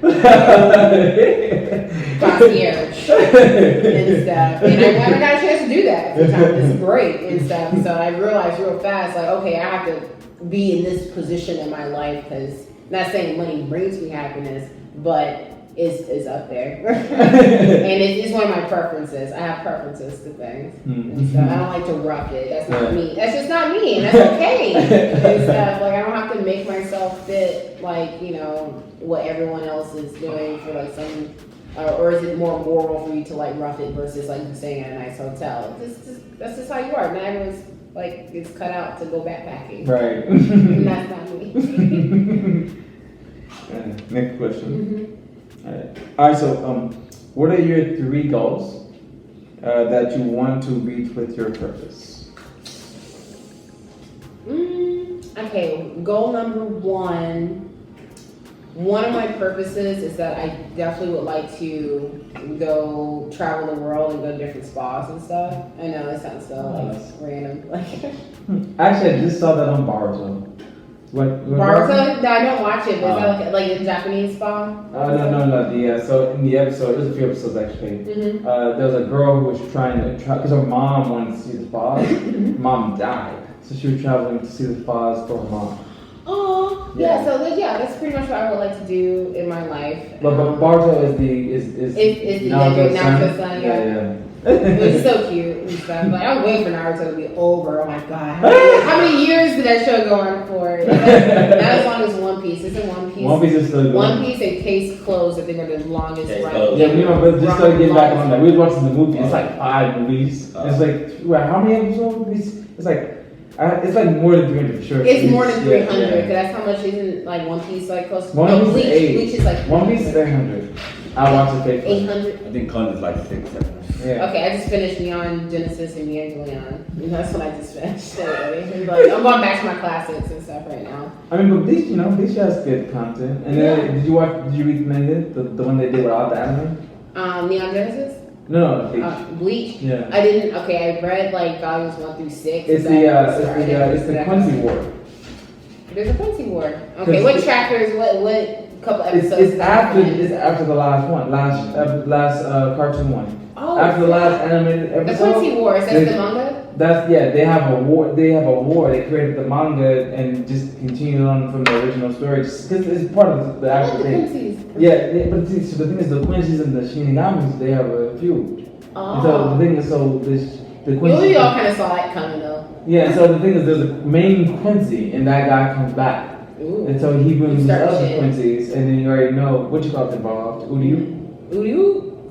Glasses? Yeah. Because he's the Quincy. Because he's the one I'm thinking of and stuff. He's my favorite character. And did you see the movie, like the live action movie? Which one? Oh yeah. Yeah, the live action movie was actually legit. That's like honestly, that was one of the best Japanese live action animes that I've ever seen. Yeah. That was pretty good. Yeah. The acting was really like top notch. Yeah. Great. Yeah, it was really good. I liked it. Yeah, it sold it. But yeah, so that's one of my But goals. yeah, the manga's good though. Mm-hmm. Watch them. Read the manga's good. I need to read them. And now they're going to come back with the anime, and they're going to do because the things at the end that manga era, they're gonna do. They had a time step about married children and stuff, so they're going to do the animation with the children and stuff. Oh, that's gonna be cute. Oh. But no, if you read the manga, it's so fucking dope because everybody has thumb ties. Or like then you find out, but then you also find out that some niggas don't even have the real shit. It's like a whole thing. They find out they don't have the right even don't even know their real names.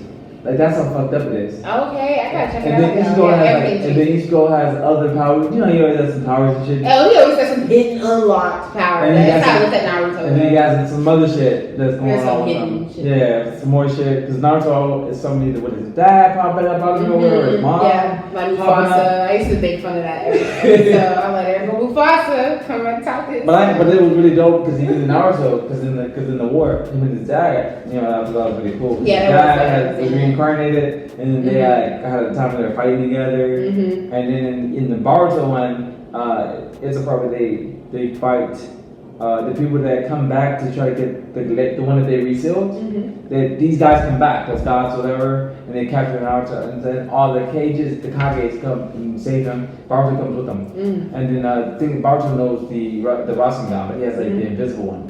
He has his own version of it, and Sasuke is actually training him. So it's like the opposite. Okay, because that's kind of cool. Sasuke's daughter is being mentored by Naruto. Oh, okay. Yeah, it's like the opposite. Oh, so they switched. Oh, because the personalities. But that makes more sense, actually. Yeah. Yeah, and but yeah. So anyway, so then there's a part where it's dope. Actually, it's a really dope fight scene. But anyway, besides that, Boruto and his dad and Naruto. The thing is, Boruto's like holding up the Rasengan. Naruto comes underneath him with his hand, and then you see it grow. Ooh. It gets big, and as it grows, you see so it's like Boruto's Boruto's on one side, Naruto on the other. But the thing is, as it grows, you see every stage of Naruto.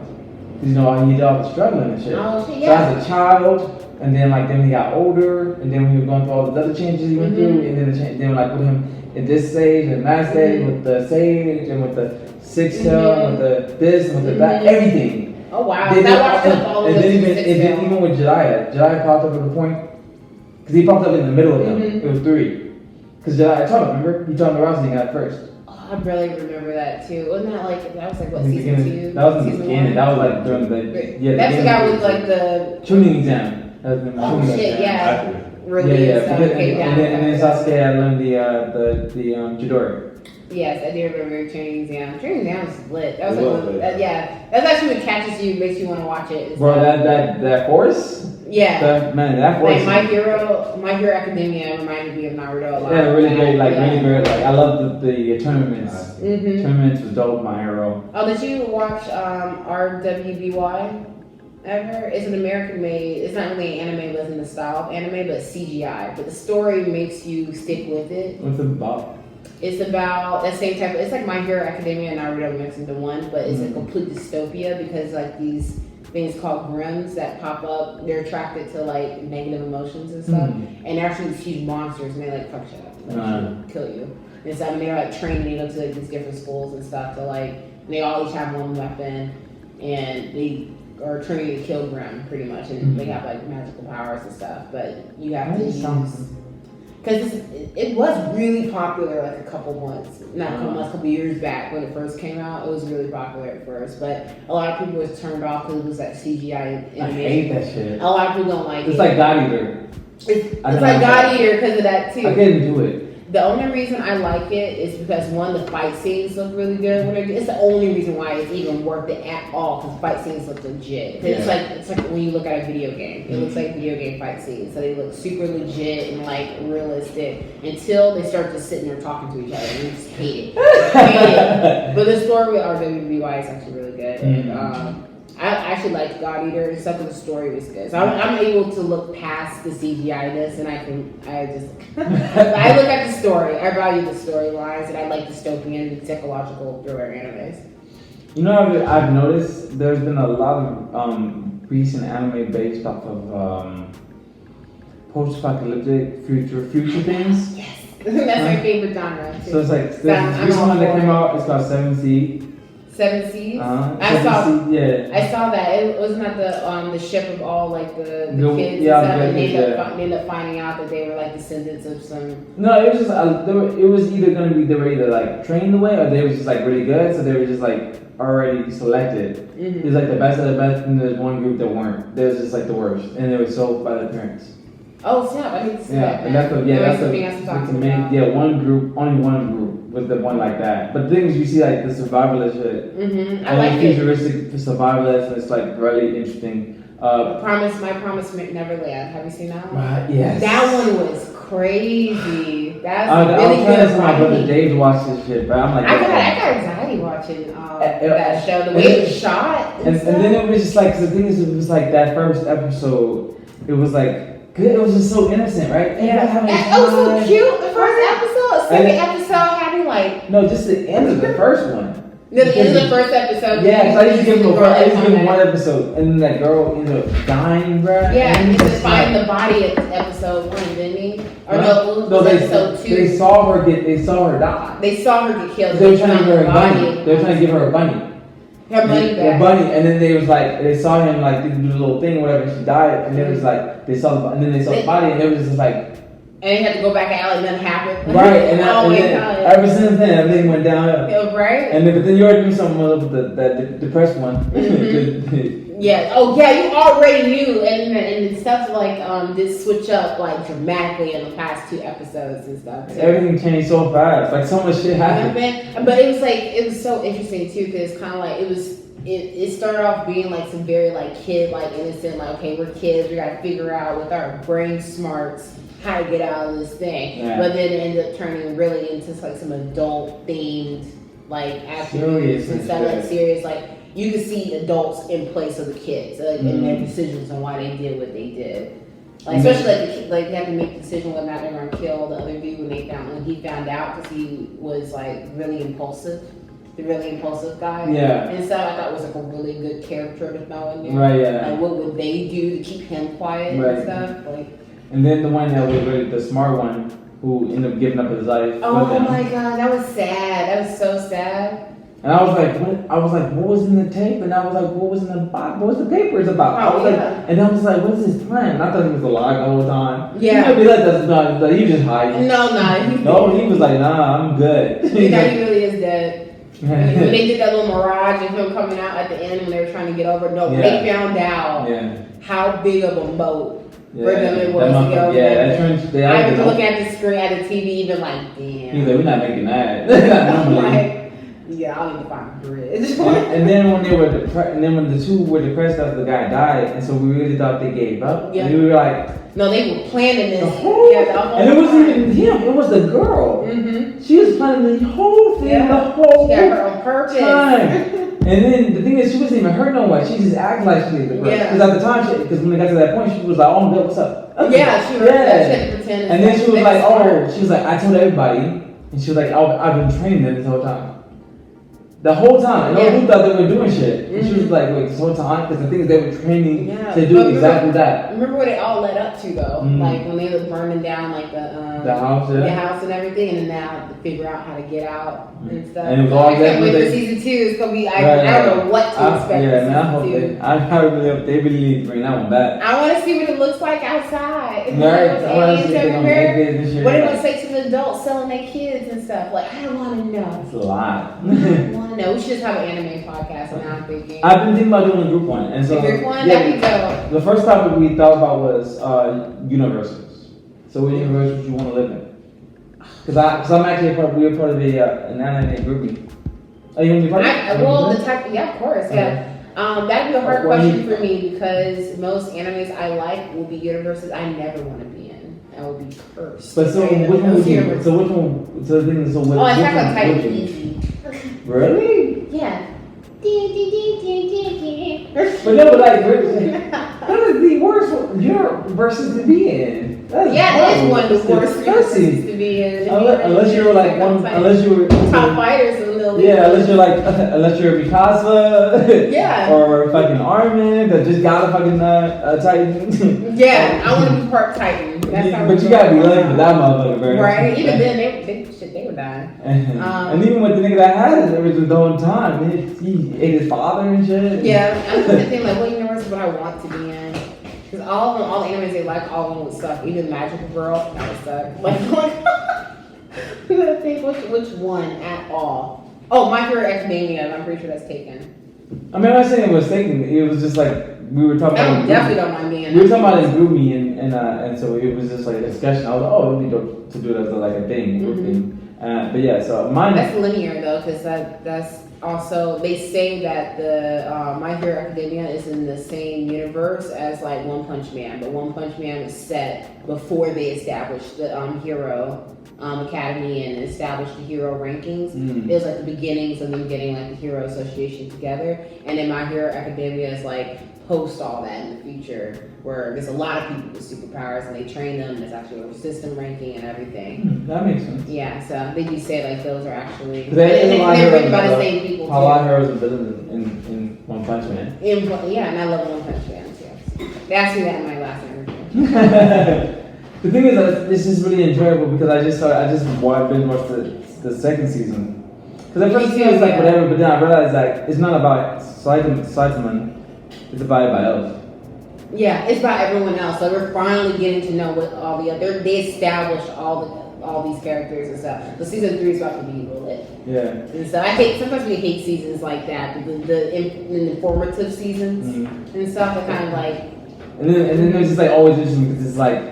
He always just comes in and just like does the one thing and moves on. He doesn't. That's all he. You see him maybe twice all episode. He's like playing video games. That's the season. And I think it's funny because King ain't nobody. So fucking ain't nobody. King. Right, and he's a top S rank, right? Yeah, and he don't do shit. The only thing he does is beat intimidating. Beat Saitama in video games. That's the only thing he knows how to do. And it's always and even the dating simulations. Yeah, right. That's so funny. And then it's just and then Then what's his mentor? What's his mentee name? Oh, yes, yeah.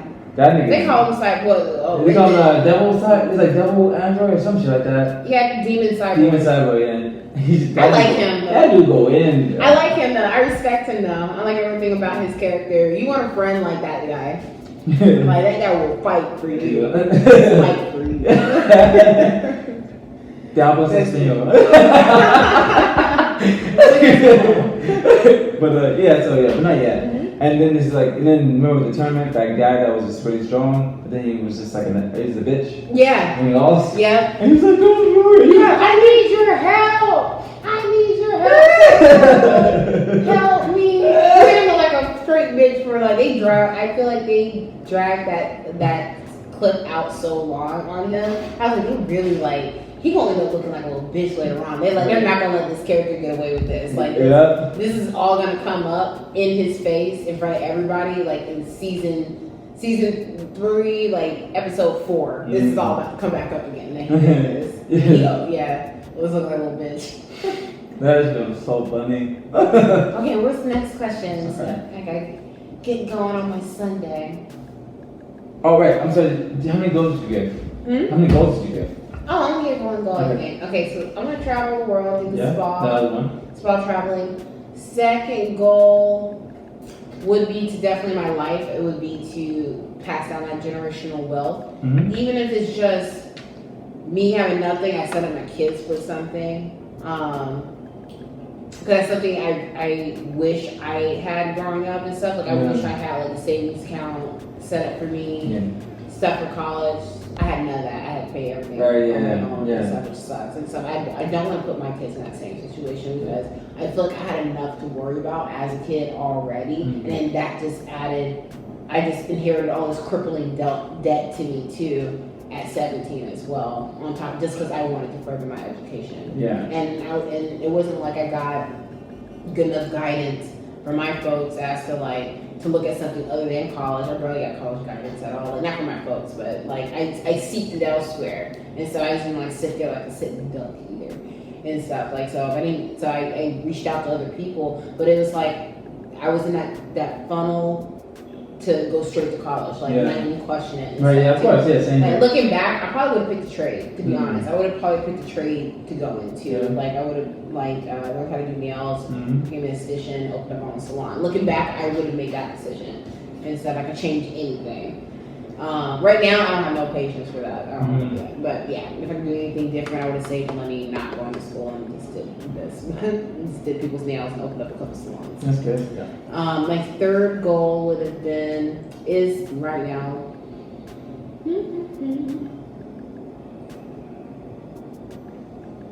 Is to have enough freedom where I can do what I want and stuff, or switch up.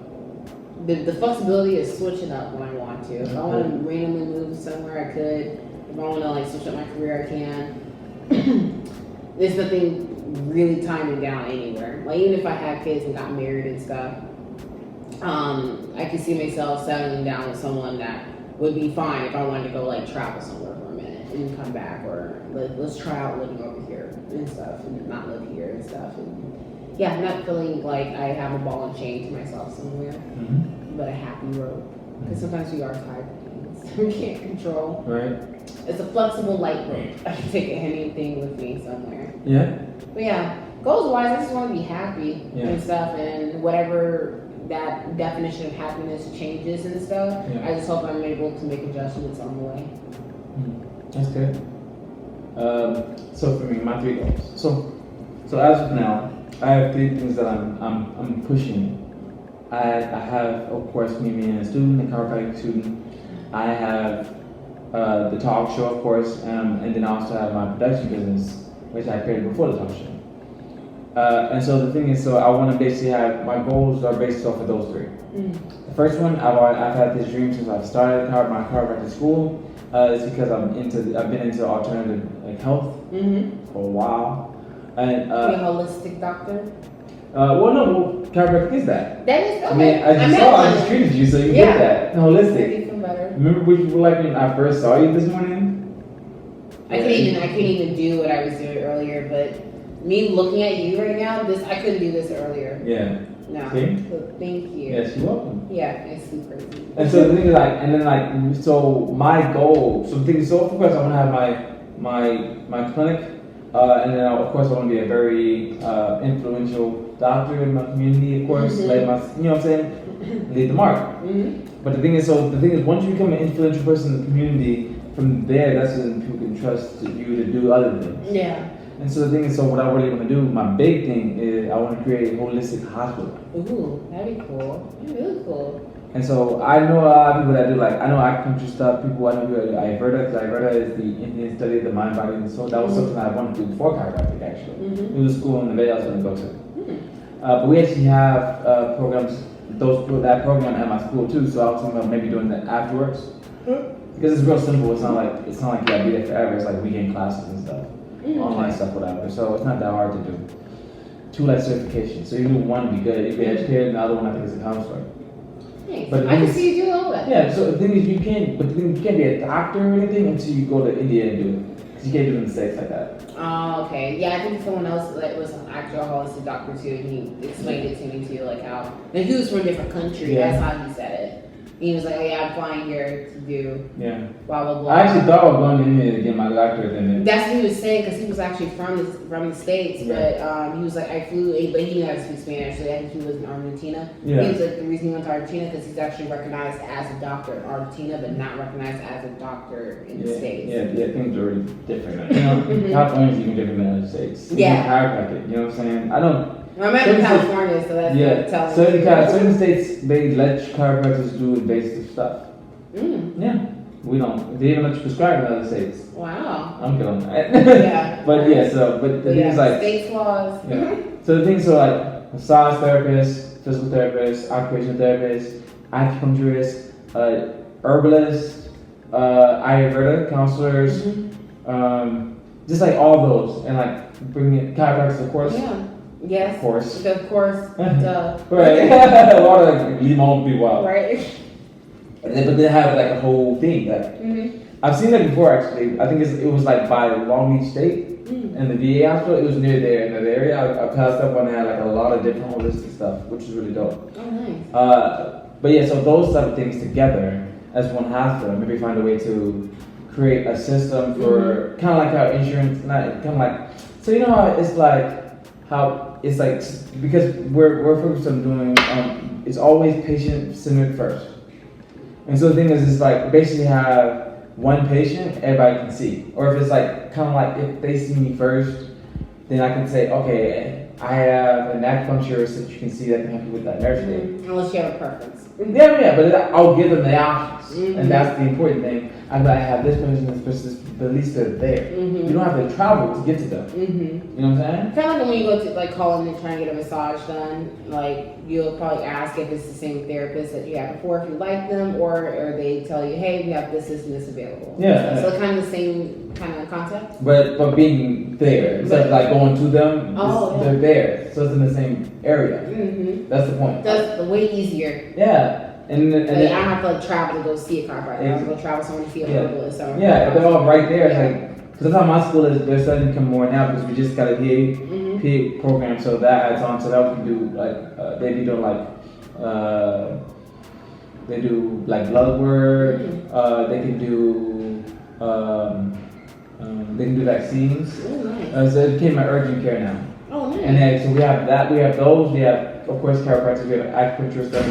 We have a whole herbal medicine. I should visit your school then. Yeah, just get seen. So, I mean, I should just come up there. We have a whole herbal prescription like area. Cause you know how the pharmacy be? It's a pharmacy. Yeah. Actually, we're a roommate too, because we're all into the holistic medicine and stuff too. Yeah. Yeah. And so the thing is, if I'm because so I just got my schedule.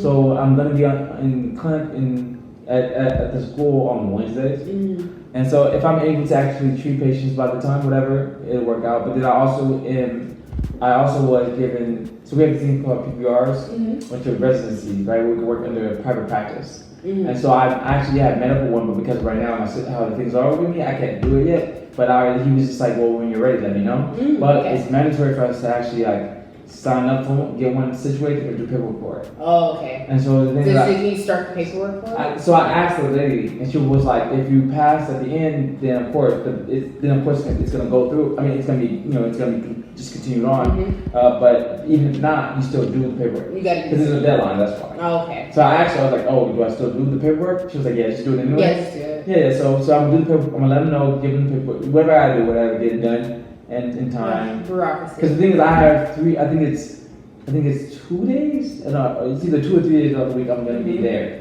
It's in Beverly Hills. Okay. And so the thing is, if I'm there, I'll be treating. So the thing is, if you guys want to come there, That'd be nice. yeah, Come like this. Beverly Hills. yeah. So if you guys come, it's a beautiful. It's on the penthouse level, Mm-hmm. and the views are amazing. It's like it's on the city. Nice. It's nice. Oh, definitely. Yeah. Okay. You just let me know when. Yeah. I'll let you know and when everything is situated, and I'm able to actually like Come treat here. everything. You guys can come in. You know what I'm saying? But besides that, though, that's the main thing. Whatever. So having that holistic, and then of course having like a round table with the patient, just like talk about the patient, and then finding a way to make that kind of like a universal payment maybe system. Oh yeah. Like I think I can see Bitcoin eventually, or like some type of like cryptocurrency becoming the main currency when it comes to like medicine and things like that. But even just Taking the like, place but of even just a insurance. system, so it doesn't like have more than one payment. You can just like do multiples, but like they're going to be a combined thing, which makes it probably Even better. better. Yeah. But then so that's one. That's one. That's my, so my second one, Mm-hmm. I was thinking about this when I was talking to my Crenshaw book club. I was thinking about doing because with the production company I have, it's a labor thing. And so I was thinking about maybe, as things progress and I network more and more people and stuff, like I can gain like access to their events and things, Mm-hmm. and then possibly get somebody to make a website where I can actually have the events online posted, kind of like a bulletin board, and then but then it could be like categorized, like a stage play or like an event, like kind of like a maybe like I don't know, showcase or something like different events and stuff that people have. Okay. You know what I'm saying? And it's like, oh, do you want to do production? You know what I'm saying, for the stage play, or do you want to like do like, or you want to be like, you want to be like, I'm not gonna do casting, but production stuff. So like, even if it's like, Set design and stuff like that. yeah, whatever's going, like, so if they have positions available for these events, I will have them on the site and be like, okay, you sign to the site, of course, membership, whatever, but you sign to the site, and then Well, you're like, definitely in the right place to do that here. yeah. Yeah. And the thing is, I feel like it was very, very convenient because there are a lot of positions that people will want to fill. Yeah. In these events, because I know a lot of people that I just like going like Craigslist. You see like people like asking for people that Asking for people that want to do production stuff, whatever. You know what I'm saying? Like the thing is, I do We're like asking or needing to hire one. And I thought I had this thought too. There's a lot of people that's needing to hire like one guy. Yeah. Like so, it's like it's already a production company. They already got hired on a gig, and let's say like they're one lighting guy. Out of the 3 that they need there got called out and they need one more and stuff. Is there somewhere they can, because that same company will go on Craigslist and be like, hey, we need a lighting guy for a gig, blah, blah, that But see, it's great, it's still broad though. It's so broad, you never know what you're gonna get. Yeah, When you go to a vetted actual site, it's kind of like Angel List almost. Or like care Or for babysitters. Yeah. See, because everybody else did it. Well, it worked, like that's kind of, it goes along with tech actually. Oh, okay, So that's exactly like my industries that I work in. It's like, those type of softwares is pretty much, we're not in the industry that the software is for, but we're just the software, we're the tech company that makes people, that connects the customer with the service that's needed. Okay. And stuff. So there does need to be a software that's in place to get like one production person or the right facet in your production company that's missing just that day or a contract. So I'm sure it exists, but it's just not being it's definitely advertised right. So it's definitely something on my mind that I want to do. It's not gonna be the first request because right now I'm trying to mainly focusing on getting school shit together and stuff, getting the fuck out of that. But then also at the same time my talk show is booming, and so I'm kind of like trying to like take advantage of it while it's moving, kind of like a slip. Exactly. So the third one's gonna be basically based off the talk show, of course, because this is like seems like so much more is like going off of it, and like I'm getting like a lot more like support and just like appreciation. And I had like a cousin that I don't really talk to like enough, like on that type of tip, whatever, who was just like telling me about like how much he loved my show. Oh, it's so cute. He's older, and he was just like, yeah, he was like, hey, cause he's like, I don't really like watch people stuff like that, whatever, but I love what you got going on. It's something special. You know, that means a lot. That's cool. You know, and so that's what's very important. Like, and like I'm in a lot of sport and stuff, even more sport. Even like my last one I had, my season finale, my friend from Tuskegee, she actually posted a clip of the episode on her actual like post, like her thing. And then she put the URL for the episode in her bio. So when she had posted it in her page, she was like, you know, give a little story about it or whatever, and then she was like, all right, you know, the link's in the bio, check it out. Oh, nice. And that's the most anybody's ever done. Like, I didn't see that much. And then so when you have something like that stays on besides just the story, it stays. Having links and stuff too. Yeah, so it's like and it stays. And people like commenting and looking and stuff, and it's like, and then even when she had the story stuff, she was like talking about more stuff, like, oh yeah, like blah blah blah, and then I even had one that was like a friend of mine from high school, and another friend of mine from high school actually like, she subscribed it and commented on the video on YouTube. I even had cut. So one of my aunties told me her birthday, whatever, and so I like shared it with her, or whatever, the recent episode. She thought, oh, okay, I'll check it out. And then she told her son, and so he actually subscribed on my show and was like, he was just like, I'm not checking it out. So of course, I showed love, and then another actress that was in the first Confessions, and she was in Holidays, E.1 Jealous. I didn't know that she was like, you know, actually, because we actually were both together. Okay. And so I remember it was like the first production you were talking about. And the first Confession is I was her best friend. Okay. That's funny. I'm trying to picture that. Yeah, I can see that. And so so and then when the second one came, you know, we still switched roles a little bit. We were still like in the play whatever situation. So I didn't know that she like was like watching it and stuff, right? So she actually subscribed and commented on episode 2. She, you know, a little heart, whatever. I'm like, oh, dope. That's so cute. Right? And then so of course I subscribed to hers, and I commented on her. I watched one of her videos and support. Yeah. Like, and you don't really like know until you like see. I mean, even like a lot of them. You gotta try. You don't know because you haven't did it yet. Exactly. Don't know. But the thing is, like, it's been on me because I've been hustling harder. Like, you know, because the first season it was like cool. It's like whatever. I mean, it was it was a hobby. Let me see how it goes, whatever. Because it kept growing, and then the second season I ended up just like pushing more, hustling more. Like after my whole DM history, I sent it to everybody. Every episode, I do it still. Like I'm getting some eyes. Everybody's getting this. I'm gonna check my phone. Yeah. Oh shit, I don't have to drop it. I figured out how to 2:15. Okay, it's getting late. So yes, just real quick. So I just hope proper, you know. I'm also trying to create some clothing line from it. Ooh, okay. So I found out so I can create the things and then that stuff for me. Called T-shirts. I mean Teesprings. Teesprings? Yeah, Teesprings. And so hopefully, that's the point. So I'm taking a hiatus now. So I'm gonna pursue getting like my ideas together for what I want to have on the shirt and sweater. And then they have like stickers. So simple stickers and like hats and beanies. It's simple. Like this you? Are you? Right. Yeah. It's gonna be easy, right? But yeah. So anyway, so let's get to the last one. Okay. So what advice would you give someone who is still trying to decide and finding their purpose in life? Ask yourself, do I have any hobbies outside of going out after work or going home or your favorite Netflix show? Yeah. That's your first self-check. Right. Second, this is how you're gonna find your purpose. Yeah. Check first if that's what you're starting to notice, if that's all you do. If you're noticing that and you're kind of that is you, this is sound like I'm describing yourself, then, and you're noticing that and you're unhappy, then that's your first inkling that you're not being fulfilled and something has to change what you're doing. Now, if you notice that it's work that makes you lazy and stuff, and you get home and you're still not feeling really fulfilled in what you do, it might be the industry that you work in or the work that you're doing. You might want to consider, what's something I consider to work or a job I always wanted and never tried. If you have no idea what that is, start small. Remember back what you used to do in high school.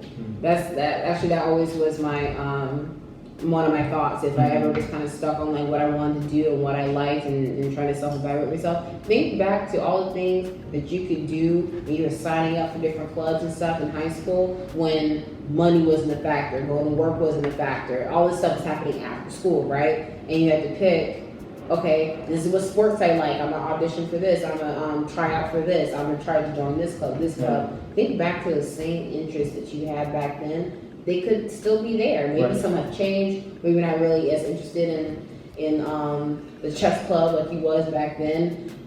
Maybe you like to play badminton now, other than tennis and stuff. That's how you start to kind of cultivate finding your purpose, because part of finding your purpose is you kind of got to know yourself. And if you don't know who you are, then it's kind of hard to figure out a purpose for yourself, right? Because when you find the purpose, then you got to execute the purpose. It's not enough just to find the purpose. Yeah, that's true, right? You have to do something with it. Now you got it. I know plenty of people like that. I have a good friend that's like that's kind of stuck in the rut. And I'm just like, I really want him to take a chance. Just take a risk. Yeah. Yeah, because he has something he can do that kind of will go out, and because he has a brother that's in Atlanta. So he said he's thinking about moving with him, but he was just like, he doesn't want to have the same type of job that he has now. But I'm just like, bro, like, what else do you want? But the thing is, he does music. You gotta try. And I'm just like, you probably can pursue music better if you're you out can there. get a job in a studio. You gotta know somebody. And the thing is, I'm pretty sure your brother knows some people. I'm pretty sure you can network through your brother. And you be getting paid hourly to be around to stuff and doing music and studios where you want to be. You don't know what's gonna happen if you don't take the chance. Don't be stuck just like, oh, well, just because this might happen doesn't mean you should just be like, oh, I'm not gonna do it. And don't listen to people that be trying to tell you like, oh, this might not work out because of blah blah blah. Try it anyway. Don't be negative about it. And just because it didn't work for someone else does not mean it's not going to work for you either. Right. And stuff. Because I had plenty of people, like my own father that used to live in Hawaii and stuff. He was one of the main people trying to talk me out of going over there because he was in the service. He was stationed out there. That's why he was there around the same age that I was there. You know, 20 something. He didn't like it there, but me and him had completely different experiences. I was a young black woman that was there for college. He was a young black man that was there as a military. Not even a veteran. He was part of the Air Force and stuff there. Completely how the locals look at you there and the reason and my purpose for being on an island, completely different. So we had different experiences. He didn't like Hawaii, I loved Hawaii. But if I took his word for it and just didn't go and decided to go somewhere like in Atlanta and Georgia or just anywhere else in the States, my life would be very different from now. I don't know I can't tell you what would have happened then. I'm sure I would have been fine, but it wouldn't have been now. Like my life just would have been different. But I'm very glad I picked what I picked because I never would like change my experiences that I had in Hawaii growing up for nothing. I feel that was a huge part of my development. Yeah, I have no regret either. That's important to know for sure. I was all about the aloha spirit. I still am. That's great. But thank you so much for coming in. Thank you for inviting me and fixing my neck like a turn. I can't look down though yet.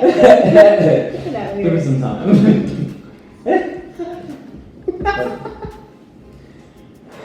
Dionne Danae, thank you for coming in. Thank you for having me. Thank you. Good show. It's a wrap. Thank you for watching the episode. Before you go, please subscribe and hit that bell so you can get notifications.